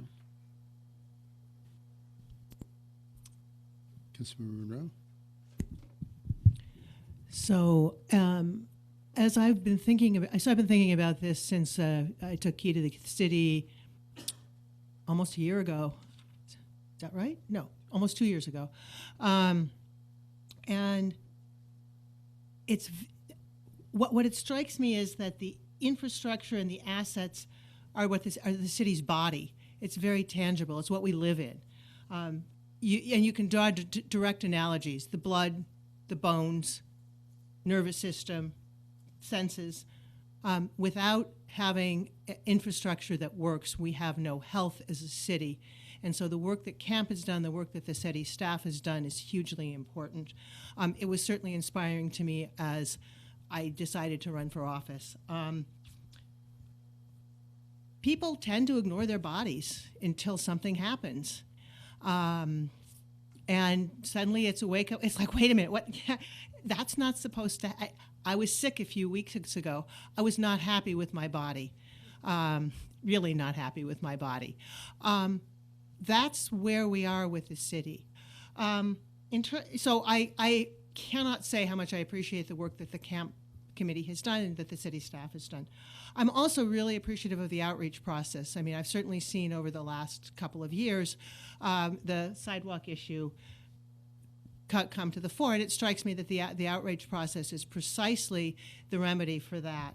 I go back to the Key to the City, one of the most interesting classes, and Mr. Smith there knows that when that was presented with that $40 million figure, I was like, oh, really? You know, I actually wanted to know that. I wanted to understand that this is something that we were responsible for, and to figure out a way to make that take place. You know, to make us take responsibility for our body, you know, this place that we live, that the health of where we live. So I believe that I'm not unusual. Actually, I believe that most people want to understand what the reality is of where they live. I'm very impressed with the scope of the outreach process, online, across the board, into all ages, ranges, across the board. And I'm also appreciative of the change in what the CAMP committee would be doing. I do have one question, which is, in terms of its scope, it sounded to me like there's new people who would be coming on.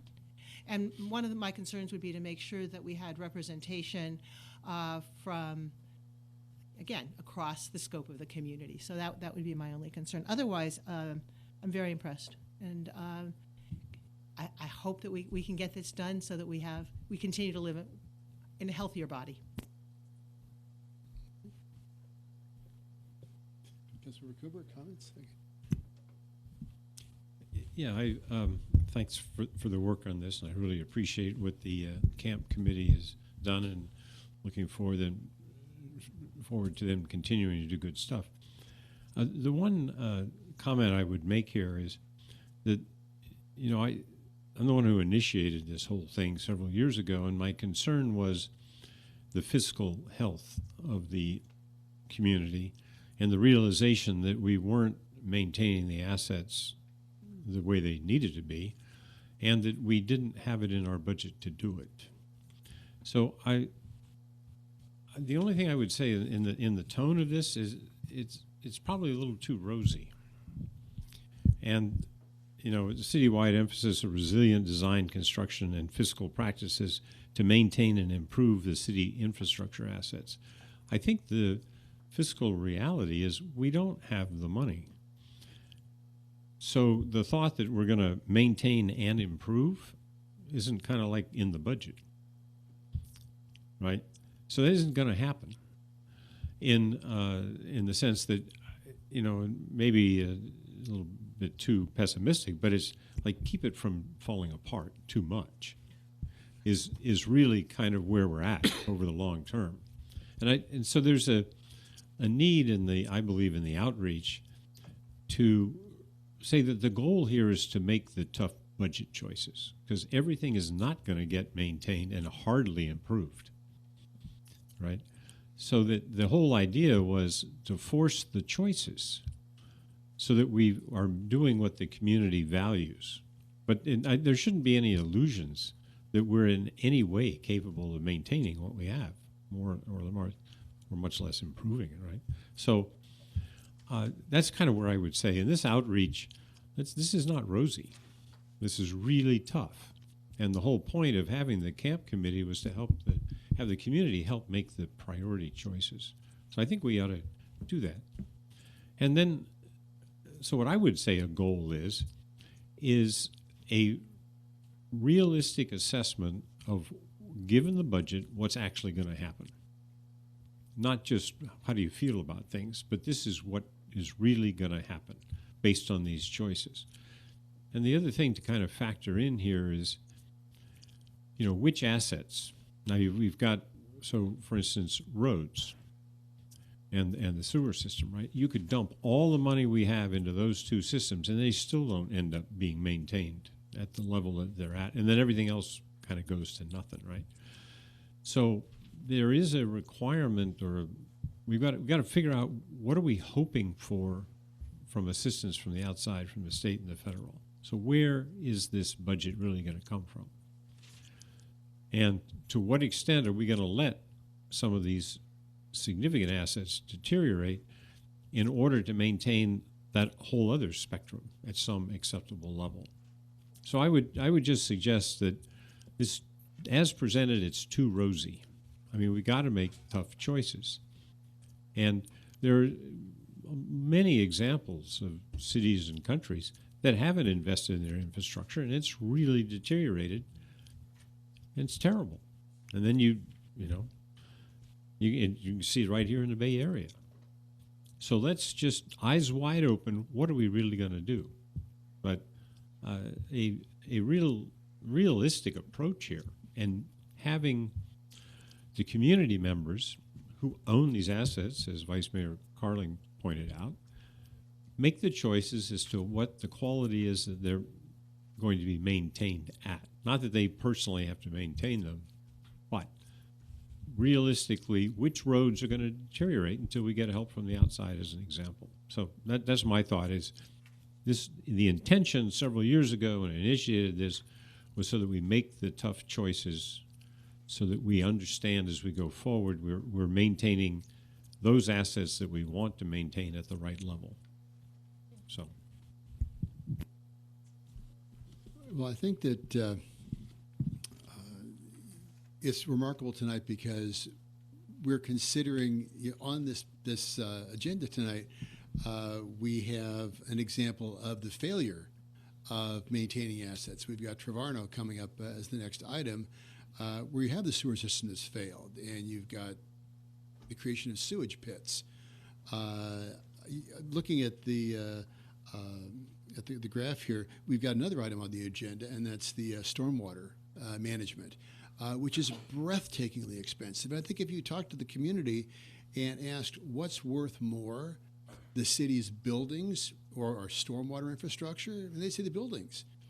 And yet you look at the slide number 7, and you see that our stormwater infrastructure is 8 times the value of the buildings.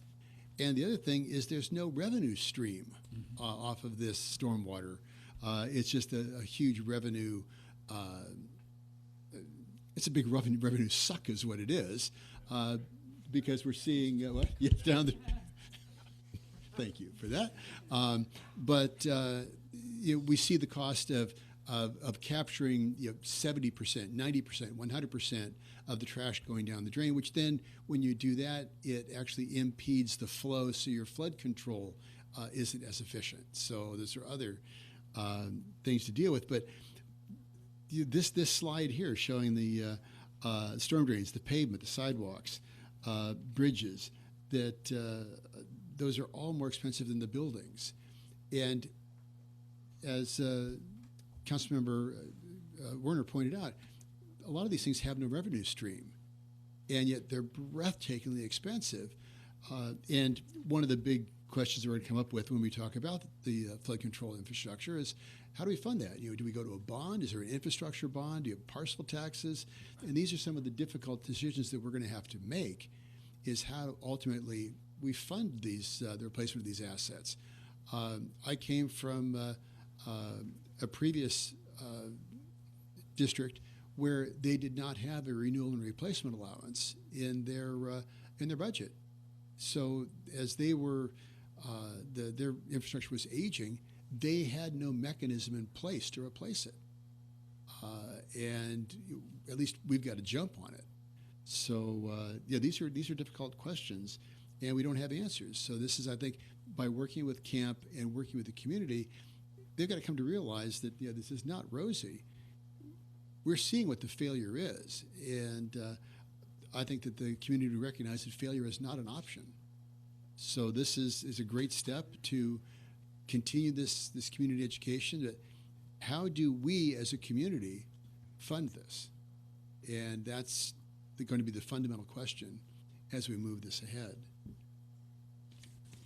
Any further comments or questions? Councilmember Monroe?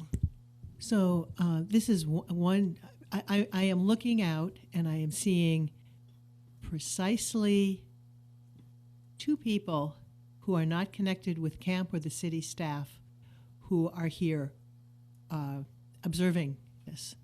This is an indication to me of how desperately needed the education piece of this is. Mayor Marchand just talked about the fact that this requires funding, and the funding comes from somewhere. Money actually doesn't grow on trees. There is no such thing as a free lunch, so on and so forth. There are two people who are sitting here in person. I don't know how many of you are listening. I hope you are. Please get involved. This is our body. Well, this is what happens is when things are going well, that's true. They just trust the city to do their job. They perceive us as doing a great job because when you turn on the water comes on, the electricity comes on, and you get on the road, and the roads and sidewalks are in really very good shape. So it's, on one hand, it's an indicator of what a good job we are doing.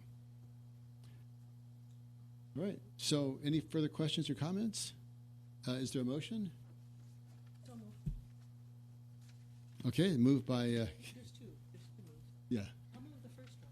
Why don't you move both of them? I move both of them. Okay, very good. Adopt the resolutions, amended the Community Asset Management Advisory Committee, rules of procedure, and an agreement with MIG in the amount of $170,000 for the outreach campaign. Seconded by Councilmember Werner. Any discussion on the motion? All in favor? Aye. Any opposed? That passes unanimously. Great. Thank you very much, Mr. Lanfear, Ms. Bell.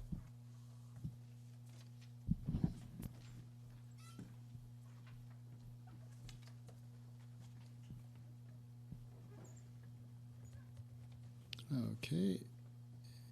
And with that, moving on to 6.03. This is direction and appropriation of funding to initiate an infrastructure financing district for the Trevarno Road neighborhood.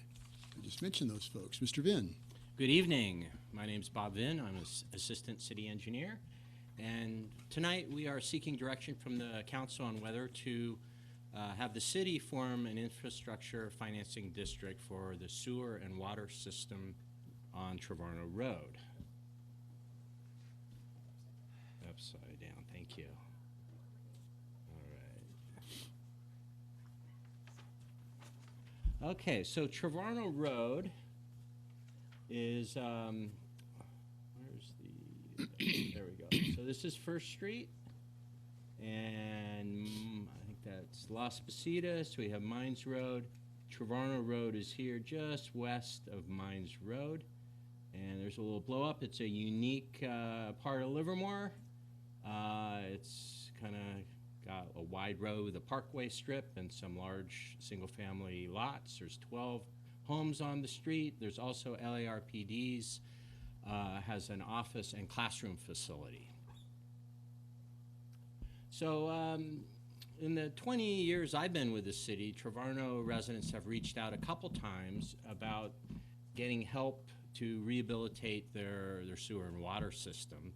And most recently, we received some communications a few months ago from one of the residents and an attorney representing the resident, requesting that the city form an infrastructure financing district. I went and met with the HOA in August and discussed how financing district works and what costs might be associated with doing such a thing. And they encouraged me to seek your direction on the item. So the existing sewer and water system, here's First Street, here's Trevarno Road. The red shows the water system. They have a single meter out on First Street that serves the 12 homes. LARPD back here in the back is served through a separate system. I believe at this point we are talking just about this water system, but we would need to evaluate LARPD's system to see if that is in need of repair. Now the sewer system is shown in blue, and it ties into the city system out here on First Street. It runs through the backyard of the residents and the LARPD building. And so both the sewer and water system are currently private systems. So the point where they become public is out here on First Street. So let me just go back a little bit. The Trevarno neighborhood was originally constructed over 100 years ago as housing for Coast Manufacturing. And in the 1970s, a developer came and subdivided the property. The city council approved a tract map that created 13 parcels. And conditions of approval for that subdivision required the developer to bring these utilities up to basically state of good repair, to have individual water meters for each house, and to have the sewer system pass an air test. And sometime after that approval, the developer sued the city. There was a settlement agreement, and the settlement agreement basically kept this system private with no responsibility for maintenance by the city, but it also didn't require the developer to make any improvements. So it's basically sat in the condition it's been since it was constructed over 100 years ago, with the homeowners and the HOA having to make spot repairs as things deteriorate. What kind of pipes are in the water system? What's it made out of? I don't know that. Lead? I'm sorry? Are they lead pipes? It might be. I really don't know. Here is a couple photos of some sewer manholes in the back of some of the properties. The manhole here, you can see, is made out of brick. And the mortar lining and the mortar between the bricks has deteriorated. This manhole still has the mortar lining, but if this photograph was any good, you could see it's cracked. And there's pipes here and here, which were quite rusted. So shows that the system is in poor shape. So financing options, it could be financed privately by the homeowners and the HOA, and they could go contract with an engineer and a contractor to repair the systems and take out appropriate city permits to do the work to tie into the city system, and or as they've requested of the city, we could form a infrastructure financing district. That would either be a community facilities district or an assessment district. The difference between the two is the community facilities is a little more flexible about what you can fund, but it requires a 2/3 vote of the property owners, and assessment district is a simple majority vote. If we did form an infrastructure financing district, the sewer and water system would need to become public systems that the city would own and maintain. And in that situation, we would recommend that the road itself remains private, but that the homeowners and the HOA grant the city easements for the sewer and water system so we can operate and maintain it under the private road. So should council decide to direct staff to move ahead with this, the next steps would be to appropriate funds, which is part of the recommendation, to hire engineering firm and a financial consulting firm to do basically cost estimates and estimate of what the assessments to the homeowners would be. We would meet with the homeowners so that they fully understand these costs. We would have to come back to the city council for a 2-step process. The first step would be for the council to initiate a financing district. There's noticing and I think public hearings involved in that. And then there'd be a time after that that the property owners would receive ballots and vote on whether they want to place assessments on their property. And then finally, we would come back to the city council at another meeting, and council would tally the ballots and would decide whether to form the financing district or not at that time. So with that, our recommendation is to provide direction to staff on whether to move forward, and should council direct staff to move forward, then our recommendation is to further adopt a resolution appropriating $150,000 from the general fund to capital improvement project 19-60, and that will get these preliminary studies underway. Also want to note that LARPD, we've discussed this with them, and they are willing to contribute $75,000 up front to help offset the $150,000 that we would need to get going on this. And ultimately, if the district is formed, that money would be folded into the district. It would be paid back through the assessments. So that concludes staff's presentation, and staff is available to answer any questions. Questions? A couple questions. So once we initiate the study for $75,000 and the costs are better understood, and let's say the owners decide they don't want to do this, it goes 5 to 6 the other way. Are we just out to $75,000? I believe we are. Oh, okay. Well, great. As far as the system maximum flow capacity, do you happen to know what the meter is going into those 12 homes? You know, I don't know exactly. I know it's a large meter. I'm not sure if it's like a 2.5 or 3-inch meter. Does anybody know? Okay, but so the question I'm asking, the next one is, we've got each house will have its own individual meter. So I just want to make sure that that all of those added together will meet the capacity of the larger meter.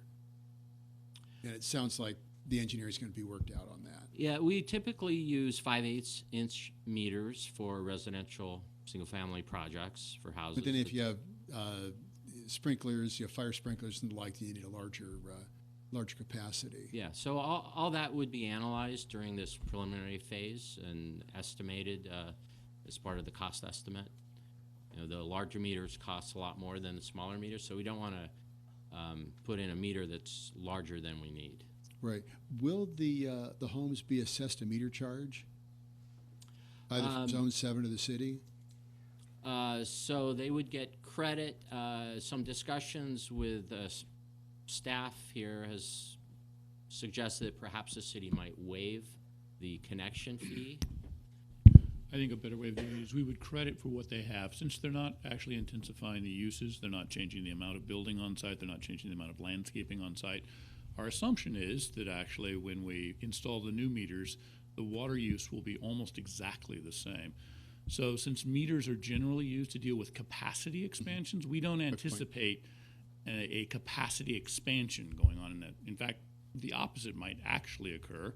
If the system is watertight, they might actually use less water as going into that. But that's why we have to actually go through the study and do the analysis.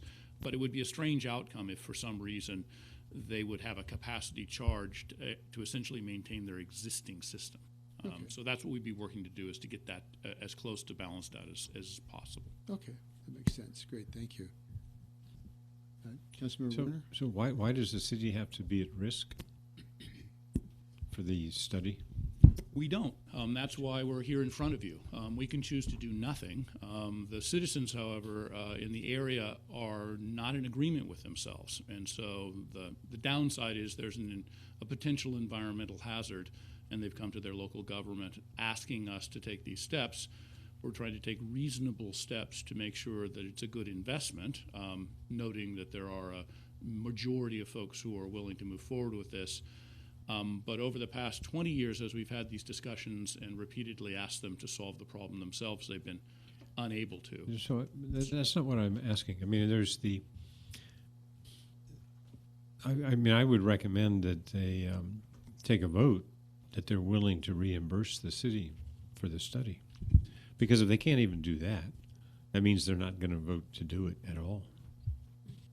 Well, we've got the petition signed by 7 of the 12. 7 of the 12 folks. So then we have a majority. Yeah, but it's not 2/3, which is what Right. I think Mr. Vince said you would need for the financial. So district. here's my point. I mean, I'll just restate it. There's no reason in my mind that the city has to be at risk, because I believe that if they're not serious enough to want to fund the study, they're not serious. To add to that, I also find it interesting there's not a single person from Trevarno Road here tonight.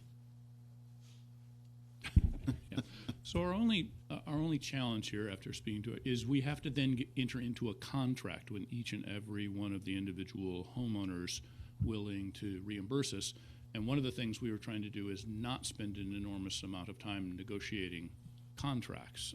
So that was sort of, there's not a process in the government code. We'd have to step outside the government code to do that. We can, but that's a very different process than the government code. You can't negotiate with the homeowners association? We can. But why not just the homeowners association, one contract? They're not solvent enough to reimburse us. In other words, that would be, it's a bit like having the vote where we have 7 of the property owners, but they don't have $150,000 in the bank. I thought it was 75. If LARPD picks up their part, and so one of the questions is whether they'd be willing to front the money like us. So it is a policy question for you all. There are some costs involved in that as well. And those costs would not be reimbursable since they're not part of a normal formation cost. So any of these pre-negotiation costs outside of sort of what we'd be doing in the initiation of the district would be ones that the city and the homeowners would have to work out how to pay for that. Eventually, they will have to come to the city because the water lines are failing, the sewer lines are failing, and if anybody ever wants to sell their house out there and it's got a failed sewer main, nobody's going to be able to sell anything.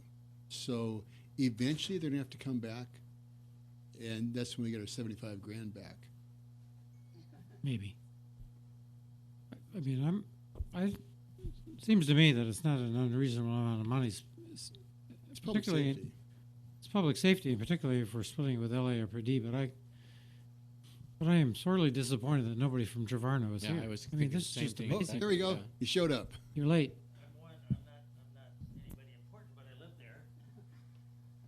You are important because you live there. Yeah. You're important because you live in Livermore. That's the point. I was expecting more people to be here, but I'm here. So what can I do for you? I think the question was to gauge the interest in Enthusiasm the for this, community yeah. to have this district created.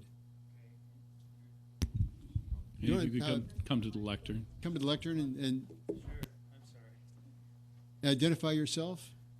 My name is Dan Donovan. I live at 153 Trevarno. I've been there 2 years next February. Mhm.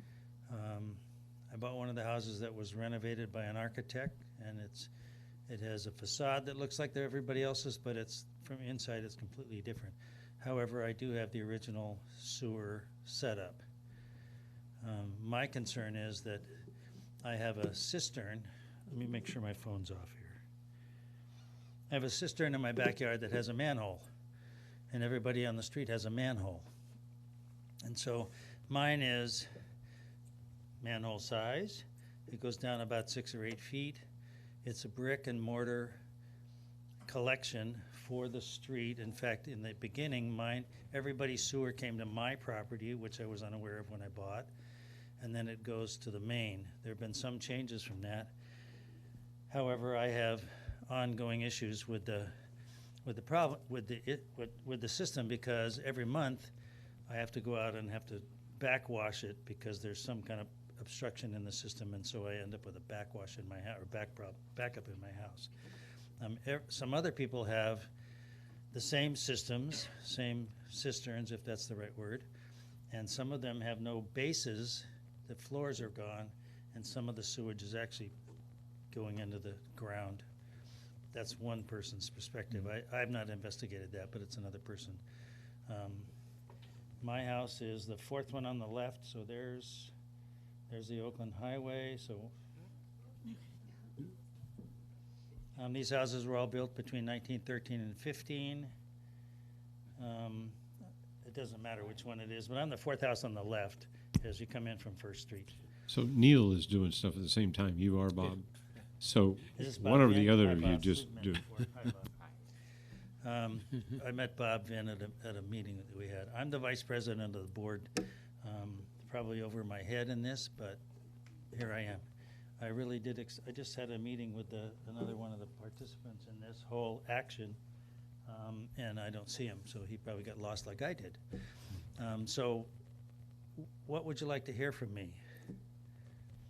Well, the question that I was asking just before you came in is, why should the city be at risk for the study unless there's sufficient interest in the neighborhood to want to go forward? Well, we have over 51% of the people who are for the assessment But district. you need more than that, I think, don't you? Well, or not?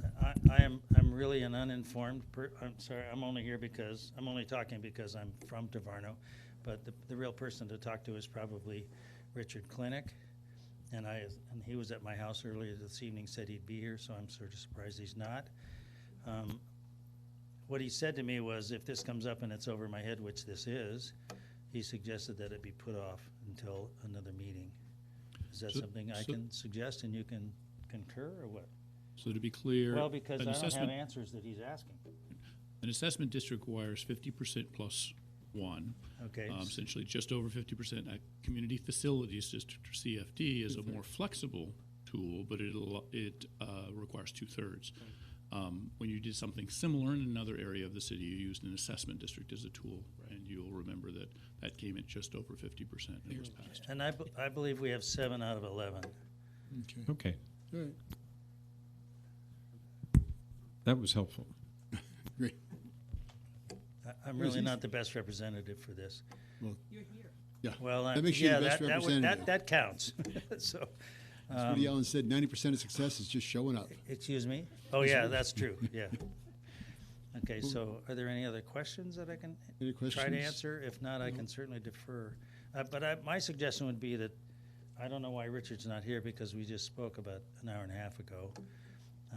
I had trouble locating you, the building. I've been here before, but I thought it was probably going to be in the new building that used to be the library. That's what I thought too, but we're That's still what here. Yeah, I'm sorry. Still on a triple wide trailer, but we're getting a lot of good stuff done here. Okay, so if I'm not of any help to you, then I suggest it be tabled until the next meeting. That was his suggestion. He seems to be spearheading this, and he's talked to Bob a number of times. Does that make sense to you, Mr. Bob? Vinn is saying no. Pardon? Well, Mr. Vinn said no. You said no. Do you want to carry on? I'm sorry. I thought you were shaking your head no. Well, regarding postponement, I would suggest that if the council wants to move this ahead, that would be most appropriate. If the council needs more information from the homeowners, then perhaps a continuance or postponement would be I suggest we get back with the process here. Okay. All right. Well, thank you for your comments tonight. Okay. With that, I'll bring it back to the council, close the public comment period. What's the pleasure of the council? This is a public health issue. I think that we will eventually form that District 1. I'll move we go forward with the study. Okay, moved by Councilmember Warner. Second. Seconded by Vice Mayor Carling. Any discussion on the motion? All in favor? Aye. Aye. Any opposed? It passed unanimously. We're going to keep working on the process and get everybody together to keep this thing moving. Great. Thank you so much. Thank you for coming tonight. You move so fast. I have a comment, not going forward. Can I say something? Sure, please. So before we move on, what I'm interested in with what we just passed is what lessons we can take for this going forward for the entire process. What went wrong so that we are looking at a 100-year-old sewer system? How much would it have cost if we had acted, and at what point? And again, my interest here isn't this specific project. It's the fact that we have a really good example of what happens when things go wrong. And so I don't know that there's any specific action that the city staff needs to take. I'm not sure, but sure. This is mostly just a comment for as we move forward, how can we use this as an example of how not to go forward? Well, what happened is the courts ruled against us and absolved the developer from any responsibility on maintaining the system. That again, the general point is what had not the specifics of the case. We did what we needed to do. The courts ruled against us. You're bogging down in the details. Yeah. Okay, we're going to take a 5-minute break. And then we'll come back for asset management and the storm system system. Oh, go. Good evening and welcome back to round 2 of the Livermore City Council from November 25th. We are just coming on to 6.03, which is the consideration of the discussion direction regarding stormwater management. We have Scott Lanphier and Anthony Smith with the report. Good evening again, Mr. Mayor and council members. Scott Lanphier and Anthony Smith with Public Works. The matter before you is a discussion regarding the city's stormwater management system and staff's recommendations for direction regarding alternatives assessments for improvements to same. And Anthony will provide the presentation. Thank you. Good evening, Mayor and council members. So tonight, next slide. Doesn't seem to want to work. Okay. Sorry. So tonight, we're going to give an overview of our system. So the stormwater management system has quite a few different components. We're going to talk a little bit about all those, kind of familiarize everyone with it. We're going to talk about the regulatory environment in which we operate, the operations and maintenance of these systems. Can you, next slide, please. Thanks. We'll be talking about asset replacement, which in the asset management program is a large focus of the program, but it's only one component of overall stormwater management. We'll talk about the financial outlook, and then we'll settle on the staff recommendations. Next slide, please. So our stormwater management systems comprise of approximately 288 miles of pipe. All of the different pieces of infrastructure that support that pipe. We have 5,300 inlets, 1,600 manholes, 3 lift stations. So the majority of stormwater is a gravity system, but occasionally we need to pump it up to higher elevations so it can continue on its way. Trash capture devices, we have 3 large outfall devices. These are basically large trash collectors. Some are net, some are hydrodynamic separators, kind of separate the trash from the water flow. Then we have 300 small trash capture devices, which are based around individual inlets. And then we have approximately 12 miles of streams and channels that the city's directly responsible for. I did want to note that the mileage of the streams and channels has been updated from the staff report, and it's also one of the exhibits are updated tonight, and we'll get to that in just a moment. So the city of Livermore is shown by the little gray outline there of our city limits. We sit inside the Alameda Creek watershed, which is one of the largest watersheds in the San Francisco Bay Area. Covers approximately 660 square miles. Next slide. And that larger watershed is broken into 3 sub-watersheds. Next slide, please. Centering around the Arroyo Las Positas, the Arroyo Mocho, and the Arroyo del Val. So altogether, approximately 300 square miles of this watershed actually come through Livermore at some point in one of the different arroyos or arroyo systems. The next slide. So of all these different arroyos, again, the city's responsible for about 12 miles. We have a kind of a patchwork of ownership and responsibilities. You can see on the exhibit here. Zone 7, LARPD, the city, and private landowners are all responsible for pieces of these streams at different locations. Next slide. This is a map of our storm drain system, right? So the storm drain system basically takes all the water from the roads in town and gets it to those streams, right, where it continues on its way out to the bay. Obviously, there's a lot going on this map. It's hard to tell a little bit, but the idea here is just to show a sense of how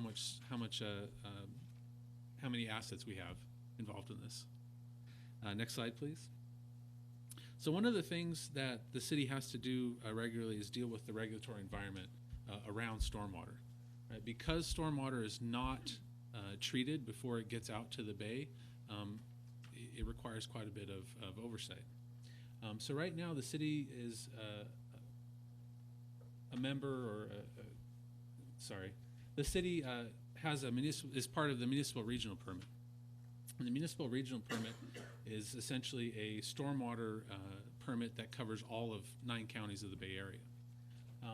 It requires city staff to do a lot of different activities in order to protect the quality of the stormwater.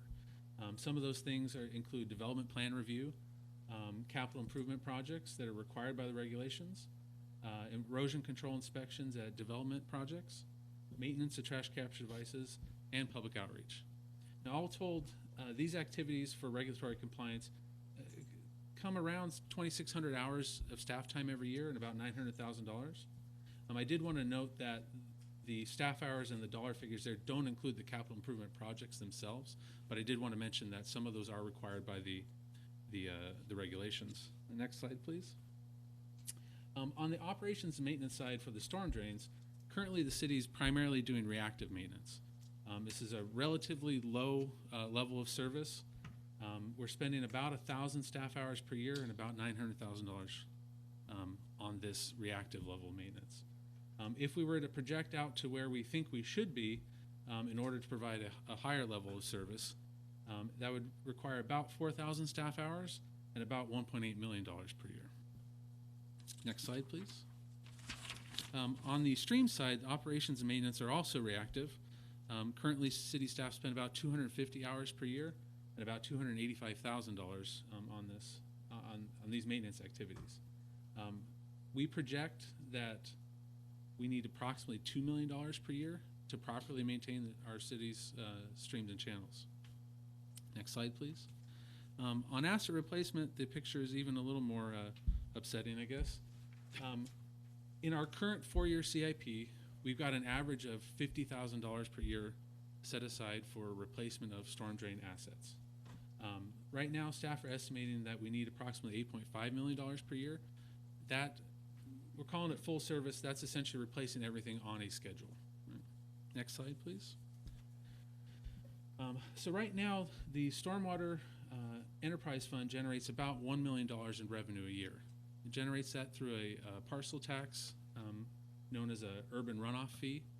That's all of the developed parcels in town pay that. Right now, for a single-family home, it's about $22 a year, so it's not a very large fee. Our current expenditures are a little over $2 million per year, and when we take the different components, we take operations and maintenance, regulatory compliance, and asset replacement, add them together, we're up to $13.2 million per year needed. So right now, our needs versus our revenue has a deficit of about $12 million.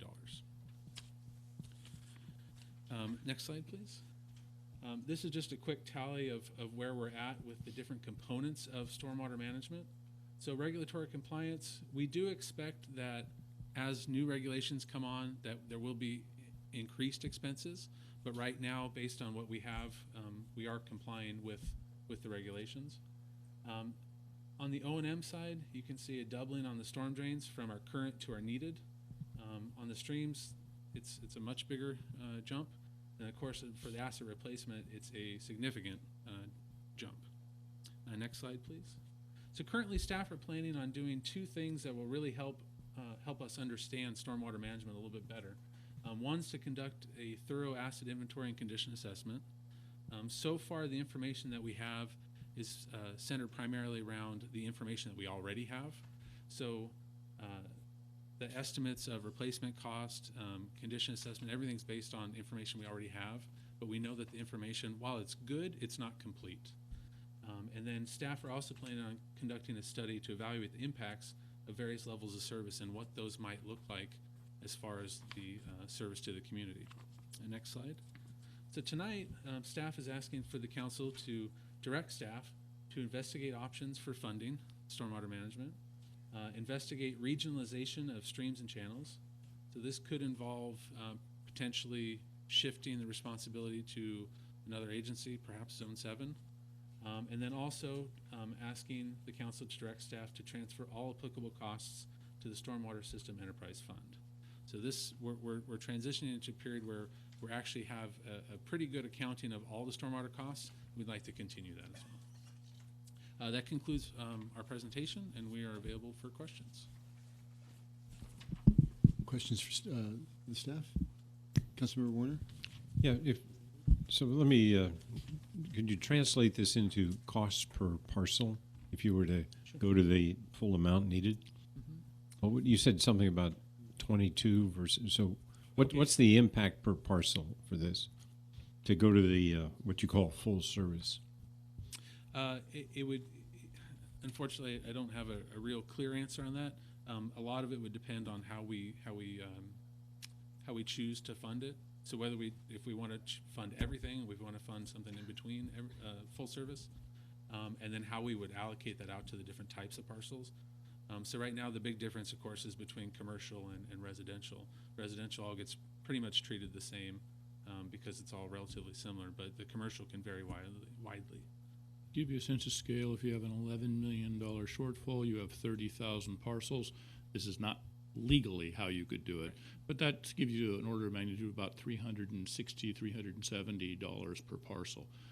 Obviously, in real life, residential parcels would be less than that. Commercial projects would be parcels would be much larger than that. But it's several $100s a year per parcel if you chose to place all of this on a parcel-related fee versus a variety of other ways you could fund it. So the request is for you to do an analysis that would tell us what we're actually looking at, and then what kind of approvals we would need in order to move forward? And that depends on the type of instrument you use, from a more generalized one like a sales tax to a property-based fee, which would be more detailed based on a rate and method. Yes, and so that is the request, is that to do more exploration of these various funding methods, what their approval is, the method. You noted in your staff report that there's at least some early adopters of new state regulation dealing with a property-based fee on stormwater to allow a majority protest. That's still in its very early stages, but we could at least get you some numbers to take a look at, depending on which of the various portions of the assets you might want to fund this way. So the other thing I was thinking about, you use the term full service, but I'm not sure that's the right term, because on one side you're talking about regulatory compliance, and then on the other side is that they actually do what they're supposed to do fully, right? That's full service. That's just estimating how much cost it is to replace something and then replacing that amount every year is not service so much as condition or something of the assets. But what I'm really curious about is that if we don't do this, then what's the impact, right, on some equivalent of service? I mean, we have floods and then we're liable for that. Or, I mean, what does it really mean? Or do we not comply regulatorily and then we're subject to fines? I mean, what's the compelling case that says we need to do this?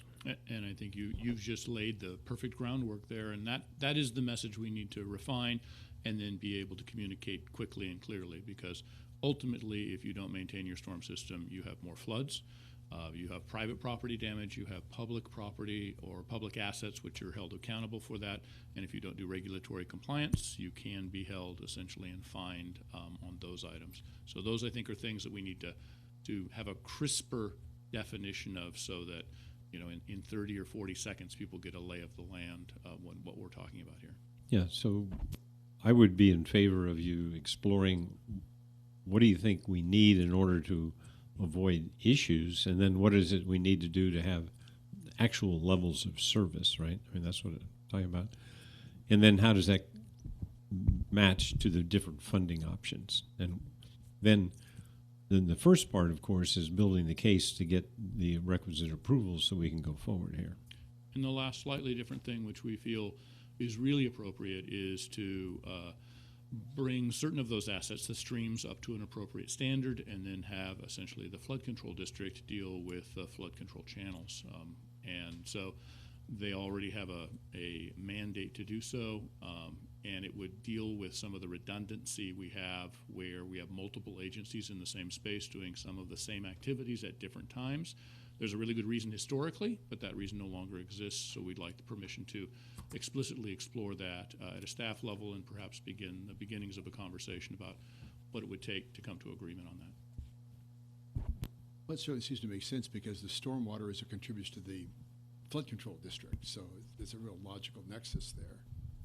It's much like what we did with LARPD, where we took over a roadway because that's what we do. They took over a building because they had other buildings.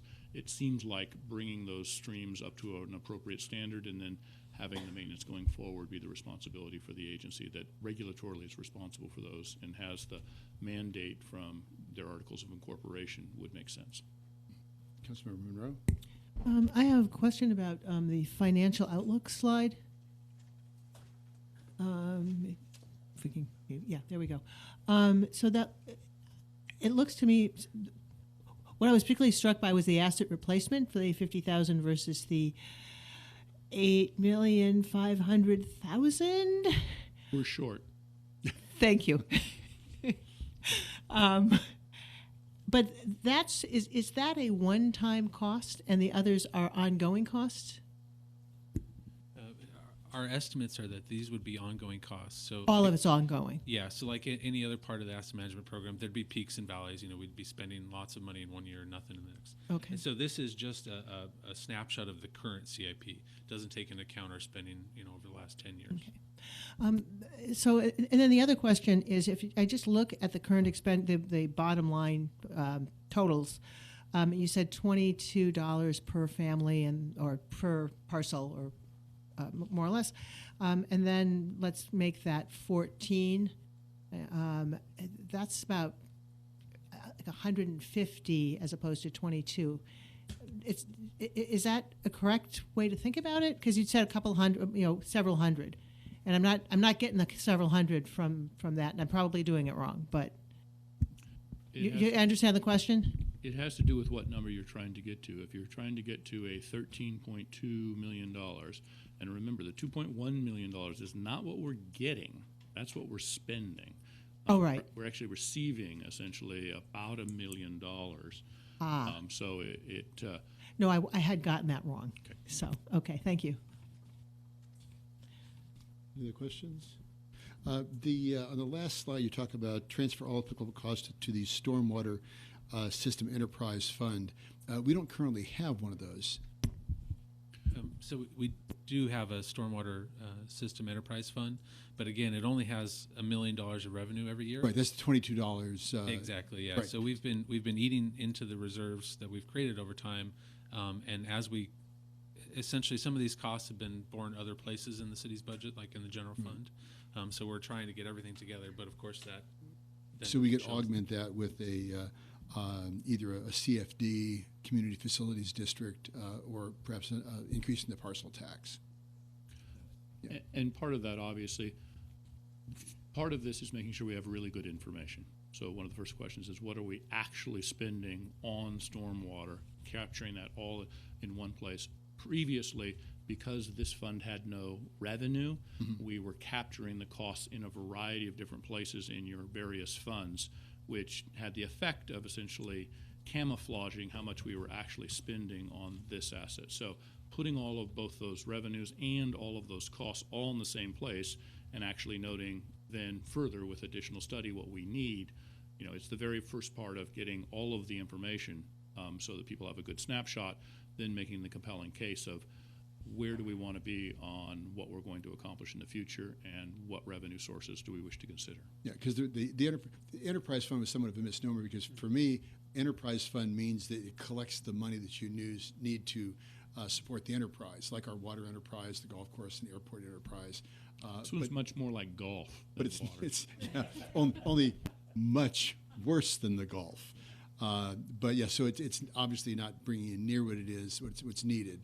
So it's in name only. Okay, great, thank you, Councilor Monroe. So I'm also wondering about the time frame on this. I mean, we got with the camp funds, there was a time frame of several years. What's our time frame here in terms of trying to get an answer?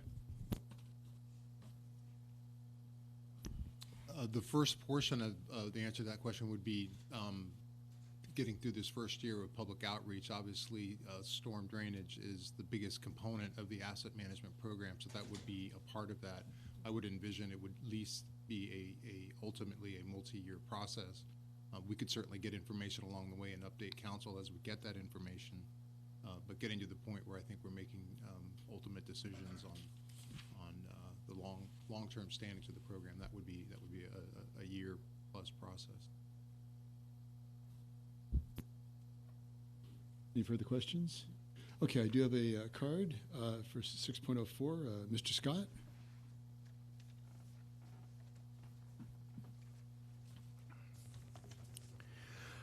Greg Scott, what is actually going to happen, and what are we going to do? I love this. Ouch.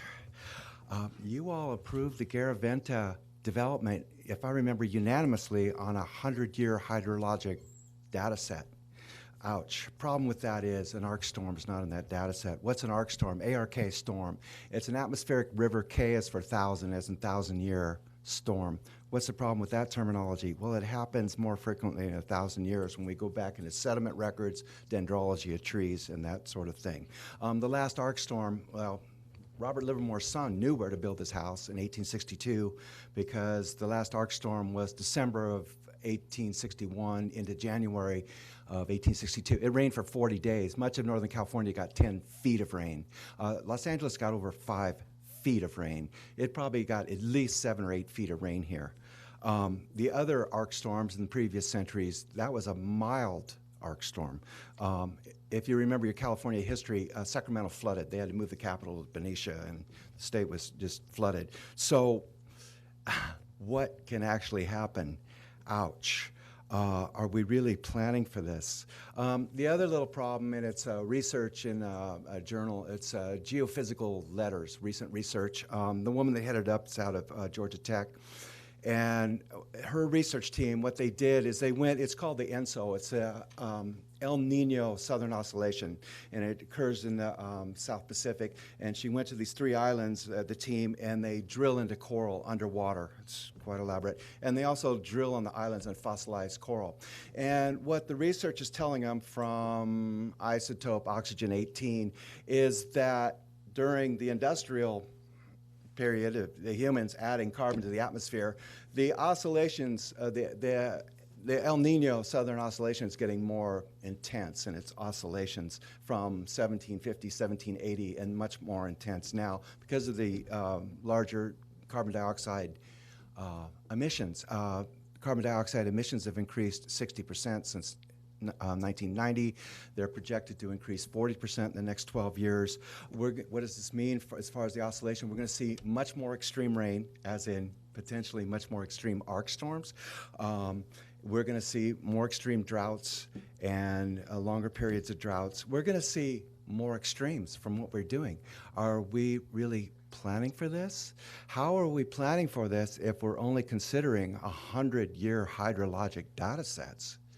This doesn't make sense. We haven't seen, we think February of 2017 was a problem. It was a problem, wasn't it? It was $650,000 or so with Arroyo Mocho.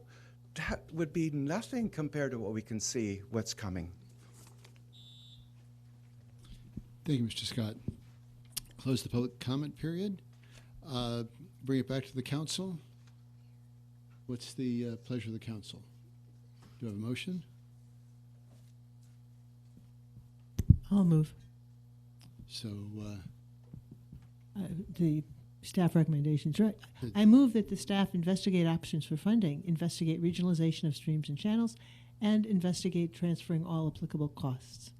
very good. Thank you. Moved by Councilmember Monroe. Is there a second? Seconded by Councilmember Warner. Any discussion on the motion? All in favor? Aye. Any opposed? Passed unanimously. Mr. Lanford, Mr. Smith, thank you very much. Okay, moving on to 6.05. This is the City Manager Employment Contract Amendment. It's my recommendation that the City Council approve the modified terms and conditions of employment as indicated in the City Manager Employment Contract 2019 Amendment dated today. It was a brutal wrist wrestling competition, but eventually we came to an agreement. We met as a council and agreed that the city manager was doing a remarkable job, and that we agreed, right, I would recommend that we accept the modifications to the contract. I'll second that. Or did you just move? Or Well, I recommended it, so so you can make the motion then. motion? Okay. Moved by Councilmember Warner, seconded by Councilmember Carly. This way, if somebody else makes the motion and somebody else seconds it, then we got 3 votes. It works. Okay. Well, we have a minimum of 3. Okay. Any discussion on the motion? All in favor? Aye. Any opposed?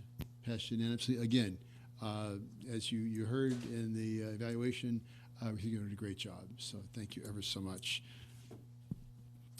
So with that, moving on to the city attorney, I also recommend the city council approve the modified terms and conditions of the employment contract in the amended and restated city attorney employment contract.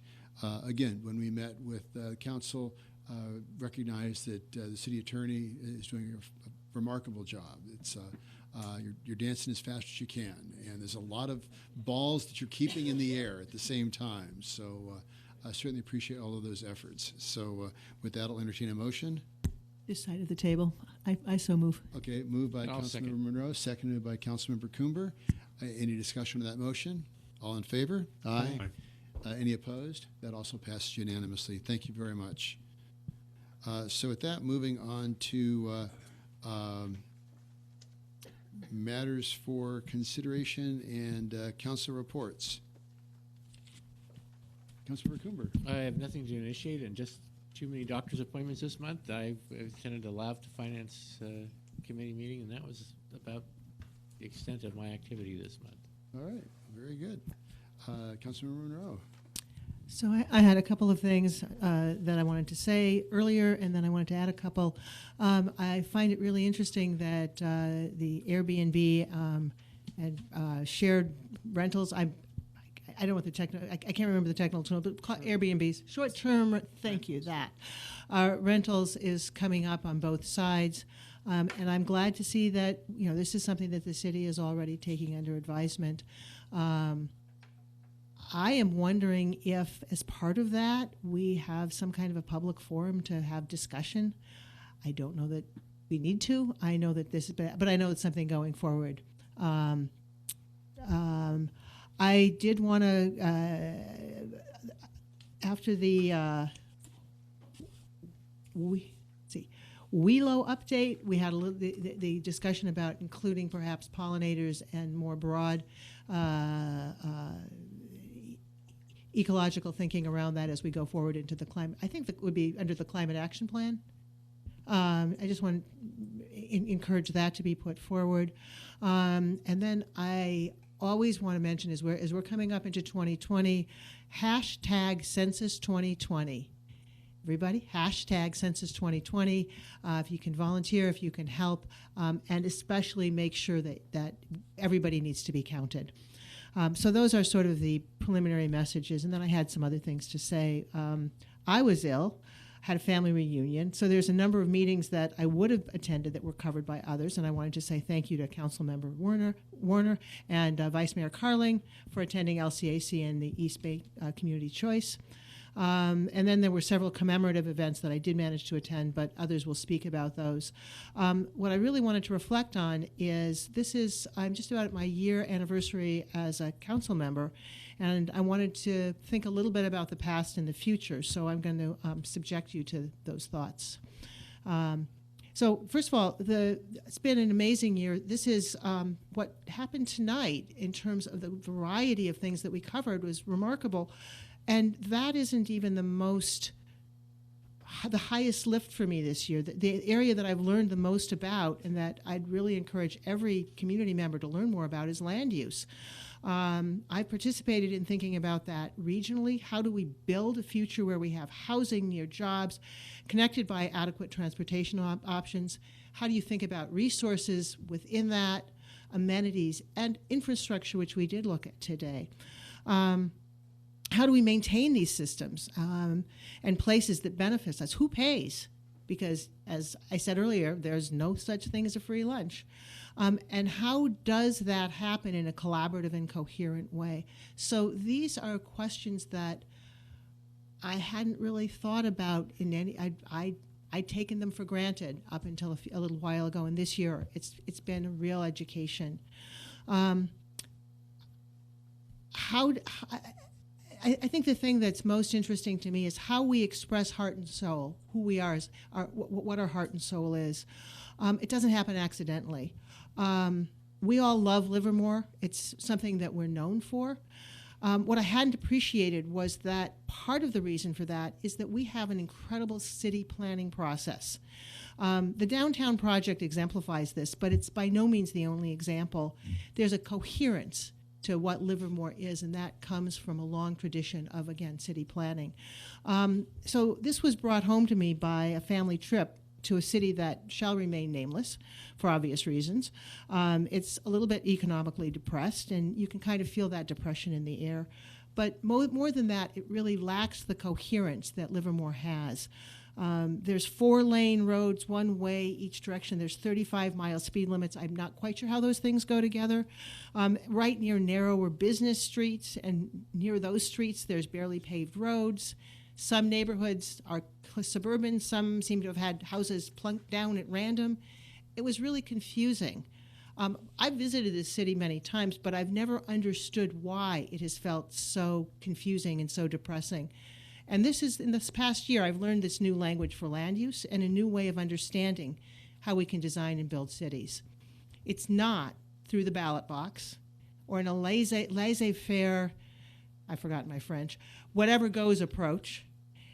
This nameless city is an example of why that attitude of, let's just put it to the vote, let's do it laissez-faire, results in places that don't feel very welcoming, they don't feel community friendly. So as Livermore continues to think about the future, particularly as we get ready for a new general plan, we would do well to remember that our heart and soul happens through that careful planning and collaboration. That brings me to another subject, which is the big news of last week. We have an Amazon fulfillment center coming to Livermore. So this is a project that makes use of a giant warehouse. It sat empty for quite a while, and it's going to employ a couple hundred people. E-commerce is a big thing. It's in Livermore's location as a link between Central Valley and the Inner Bay Area makes it, from some standpoints, an ideal location for these distribution centers. Except, is that really the kind of business we want to encourage? Is this part of what our heart and soul is? These centers pay few local taxes. They increase traffic and air pollution, and they provide low-quality jobs. Amazon's here, but that doesn't mean I really want to encourage other distribution centers. I would rather make sure that Livermore is taking charge of our own future rather than having it imposed upon us. So I would like to initiate a matter for council discussion, if I can get a couple other nods. Can the staff take a look to see whether there's any changes in our industrial district regulations are appropriate for the future? So, and can we manage to think about what we really want going forward? Actually, we're doing that. I see Adam Vandewater is here, and we have actually resisted changing because we want to bring in more high-tech jobs, and we've resisted conversion to some of these big boxes that aren't producing the high-quality jobs. But to have that discussion, we can certainly... Right. I wanted to highlight it a little bit more. I know we're in the process, but... Okay. Yes. Sure. Yeah. I see a majority. Yeah. So, and then finally, as we approach Thanksgiving Day, I'd just like to express my gratitude for the opportunity to serve Livermore. And it's been an incredible year, and thank you. Certainly. Good to have you on board. Thank you. Councilmember Warner. So I attended a couple of meetings, Altamont Open Space, the Wheels Board, and the LCAC meeting. They're always interesting, but nothing to need to report here. On matters initiated, a couple of things. One, on the Airbnb, the first question is, when is that coming back to us? Yeah, I was going to tell you February, and my community development director was going to overpromise, so we'll say February. So you'll be back here in just a few meetings. Okay. And we're going to have a few different options for your consideration to get direction, because obviously different communities have dealt with this very differently. Some from encouraging it, to some to regulating it, to some to prohibiting it. So just a couple of thoughts on that. I would hope we could come back before February, but I understand the workload. But there are, those serious incidents out there, and maybe something we can do in the short term, right, to eliminate the serious incident possibility, and then maybe a longer term. But you saw what Orinda had to do, and maybe we haven't had the problem so far, but Orinda might have said they didn't have the problem so far. So let's not be complacent about it. So I think there is a sense of urgency to make sure that we ferret out any kind of bad behavior. But I did take note of what people said tonight who do the rentals, and that is, you want to perhaps take care of the families that need the extra income to afford their houses. And we saw the example of, local teachers and everything else. So we want to encourage that. And I was also struck by the comment about it's a good way if visitors come here to be able to, connect to the Livermore spirit. But I think in those examples, what we were, a lot of what we're hearing, many of them was the renter was there. And where the problem was when the owner wasn't there. So I would like to make that distinction in what we do. And then I think the other factor that I've heard here is the minimum number of rent of days in a row that it is. So the one night party that's the real issue is what I think we want to stop. But so anyway, that was my thoughts on that. But I would urge you to come back sooner than February if you can, especially to be able to have some kind of thing that would prevent the really bad events that we saw locally. So that's one thing. The next is Vice Mayor Carling had mentioned when we sent the letter to Joan and her other associates about do they have a hotel deal. They've claimed they've had, but no evidence have we ever seen that they do have it. And Vice Mayor Carling pointed out we should have a meeting to discuss what they have, even if they don't have anything. And I would like to suggest that the meeting to take a status of where we're at with respect to that would be the first meeting in January, if we can get that on the agenda. Sure. The other thing that I would want to ask is that we have Jim Schmidt and the opera and the other groups that need back of house facilities have suggested using this pad when we vacate it, whenever that is.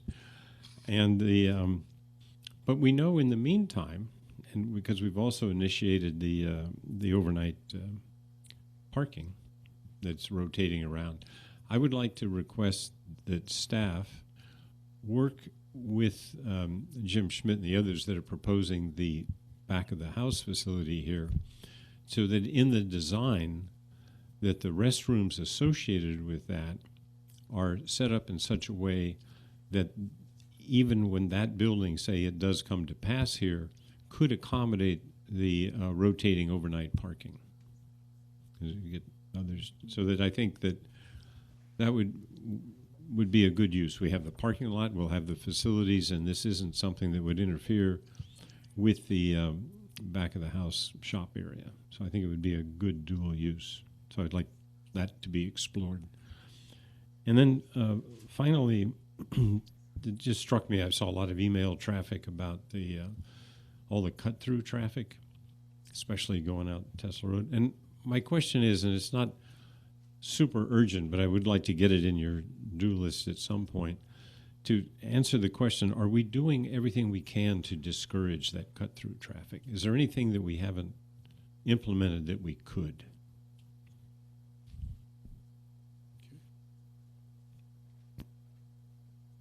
I think I saw a couple other heads. Sufficient? I'm done. Vice Mayor Carling? Yes, thank you. I see I think several of us were at the dedication for the Mendenhall Emergency Operations Center early in November. On the 7th, I went with the Alameda Food Bank to do a ride along with them, and I'll get back to that in a second. Had a couple of Stop Waste meetings this since the last time we met, and I'm going to come back to Stop Waste also. On the 16th, I went to the Wally Celebration of Lights event at Croce, and that was a very enjoyable evening with that particular community. On the 20th, I subbed for my colleague, Councilmember Monroe, at the East Bay Community Energy meeting. But one notable thing from that meeting is there are 3 new participants, Union City, Tracy, and Pleasanton, who are not previously original members of EBCE, but have now decided to join in that endeavor.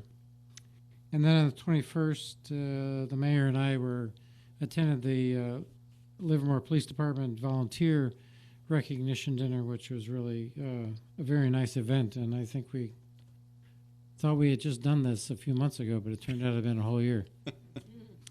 Let me talk about the Alameda Food Bank. So I had met a woman at a meeting who works for the food bank several months ago, and then she offered to give me a ride along to see exactly how this all works. And so we went over to I met her and her team over at Target in Dublin, where they pick up several hundred pounds, often of food. And in this particular day, we took it to St. Bartholomew's Episcopal Church here in Livermore. They had already been opened earlier in the morning. I think they opened it roughly from 8 to 9 or something like that for folks to pick up food. So we got there after that. So the folks had already been there and picked up food. I will say one thing that I found, well, first of all, I think the people that work there are just terrific, and they are very caring and really, I think, doing a great job. And again, I think we all speak about the how much people in this community care for one another, but I also, again, saw that in evidence. But they do ask the people to sign in, and there are probably 36 people that signed in that day to collect food.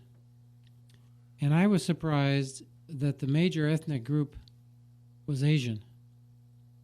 And there are very, very little Hispanic names And so I was asking the woman that works there, and she said ever since the administration changed in Washington, the number of Hispanics that have been coming to pick up food have gone down for fear of guests, of being arrested probably, or the FBI there checking on people.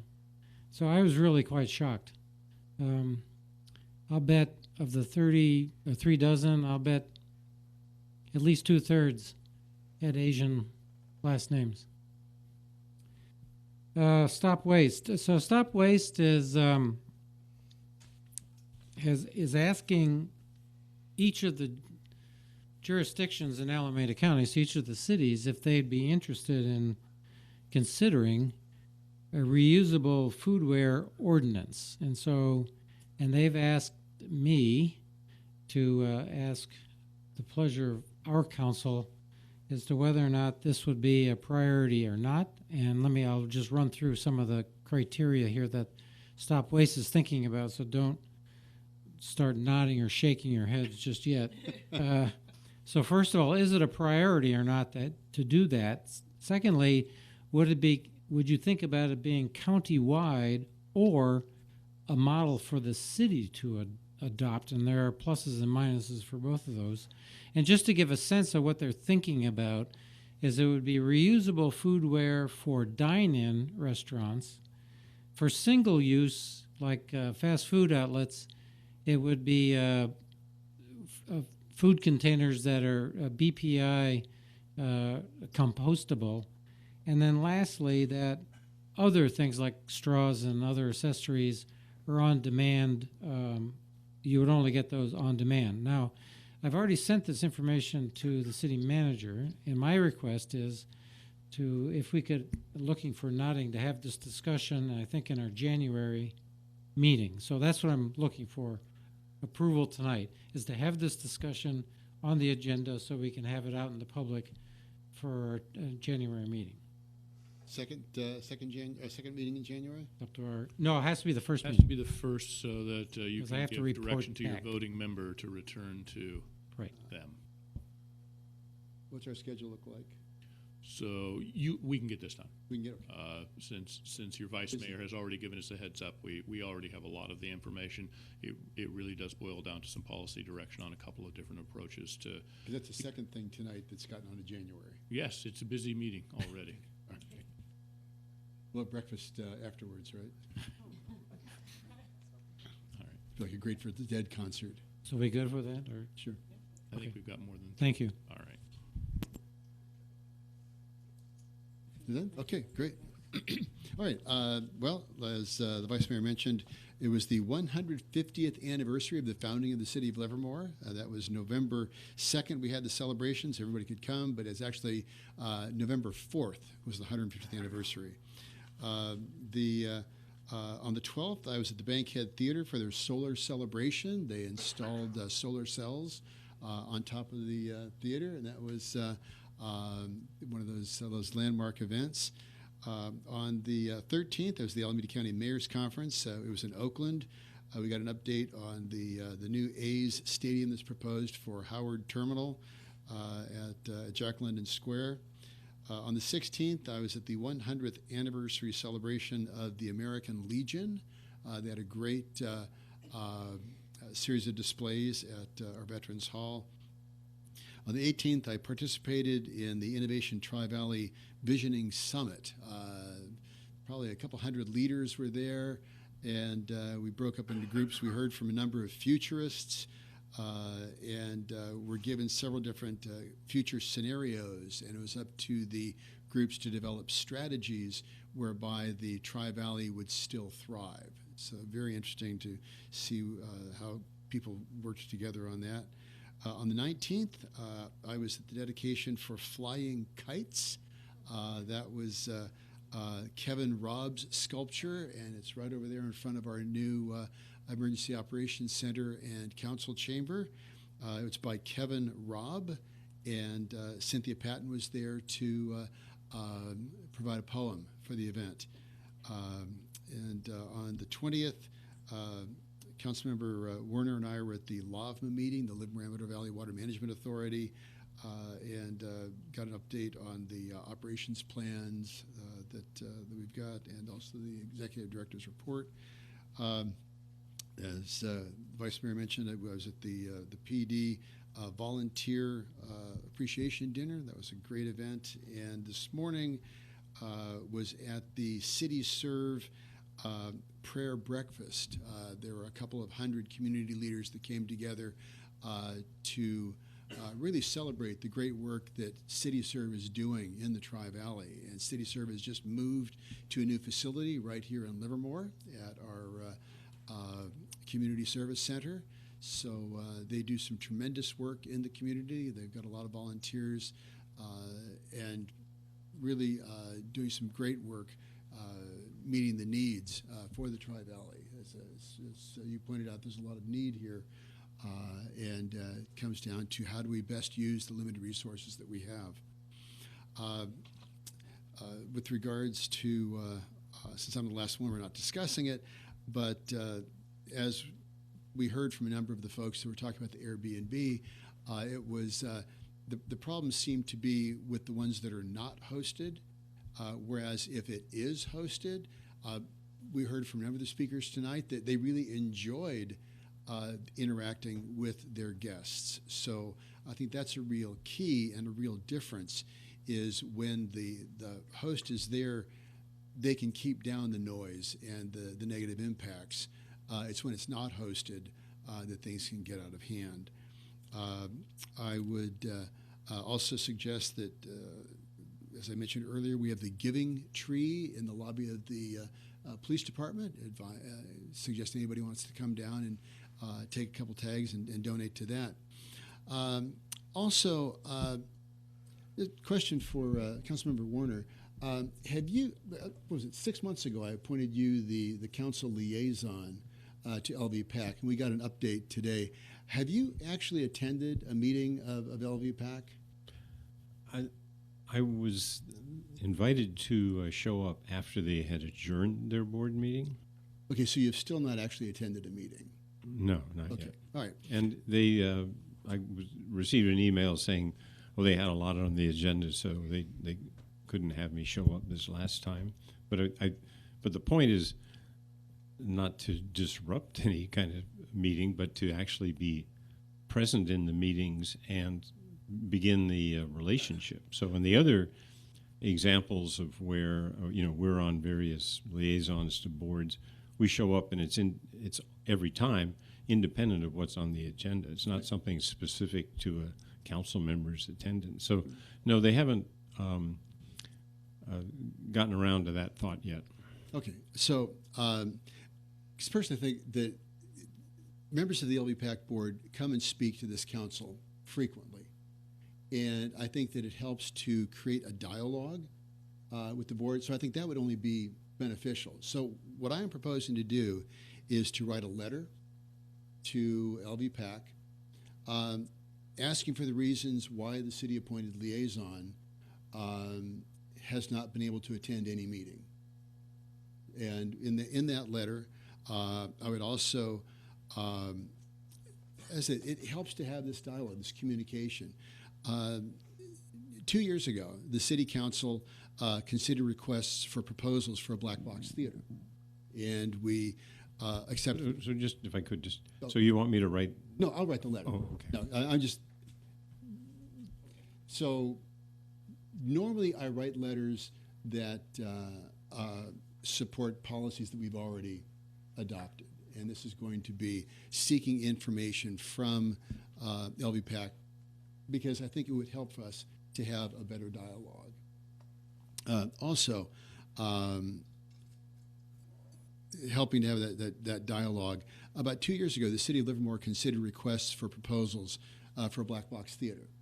And as you recall, we accepted the proposal from the Livermore Shakespeare Festival for a small 150-seat flexible black box theater. LVPAC also submitted a proposal for a larger theater that the city council did not accept. Now, some individual members of the LVPAC board have been major contributors to an initiative which includes a larger theater, a building up to 30,000 square feet. That's in the initiative. I referenced this theater in the initiative-based theater building in my comments to the Chamber of Commerce Business Alliance meeting. And the response from the executive director was that I had, and quote, falsely claimed that LVPAC still wanted to build a larger theater, an old story that has long since been laid to rest, end quotes. So because we have this initiative floating around, I would like to confirm that the LVPAC board, as stated by the executive director, has no interest in building or operating this larger theater that is proposed in the initiative. So those are the elements that I would like to include in the letter. Okay, so I got 3 nods. Okay, so I will work with staff to draft that, because I think we need to have better communication with the board, because we're hearing from some members of the board, and it's very difficult to determine what are official actions of the board and what are actions of individuals from the board. And when I've mentioned that difference, sometimes that's been misunderstood. So I will try to clarify that in my communication with the LVPAC board. So with that, the December 9th meeting of the City Council has been canceled because we're going to try to get caught up on some stuff, because there's a lot of stuff going on. There will be a special City Council workshop on December 2nd at 7 o'clock right here to review the Livermore Plaza designs and discussion. And the next regular City Council meeting will be January 13th, 2020. So I wish for everybody here a very happy Thanksgiving, happy holiday season, happy Hanukkah, Merry Christmas, and wish everyone a happy holiday season. Thank you very much. Meeting adjourned.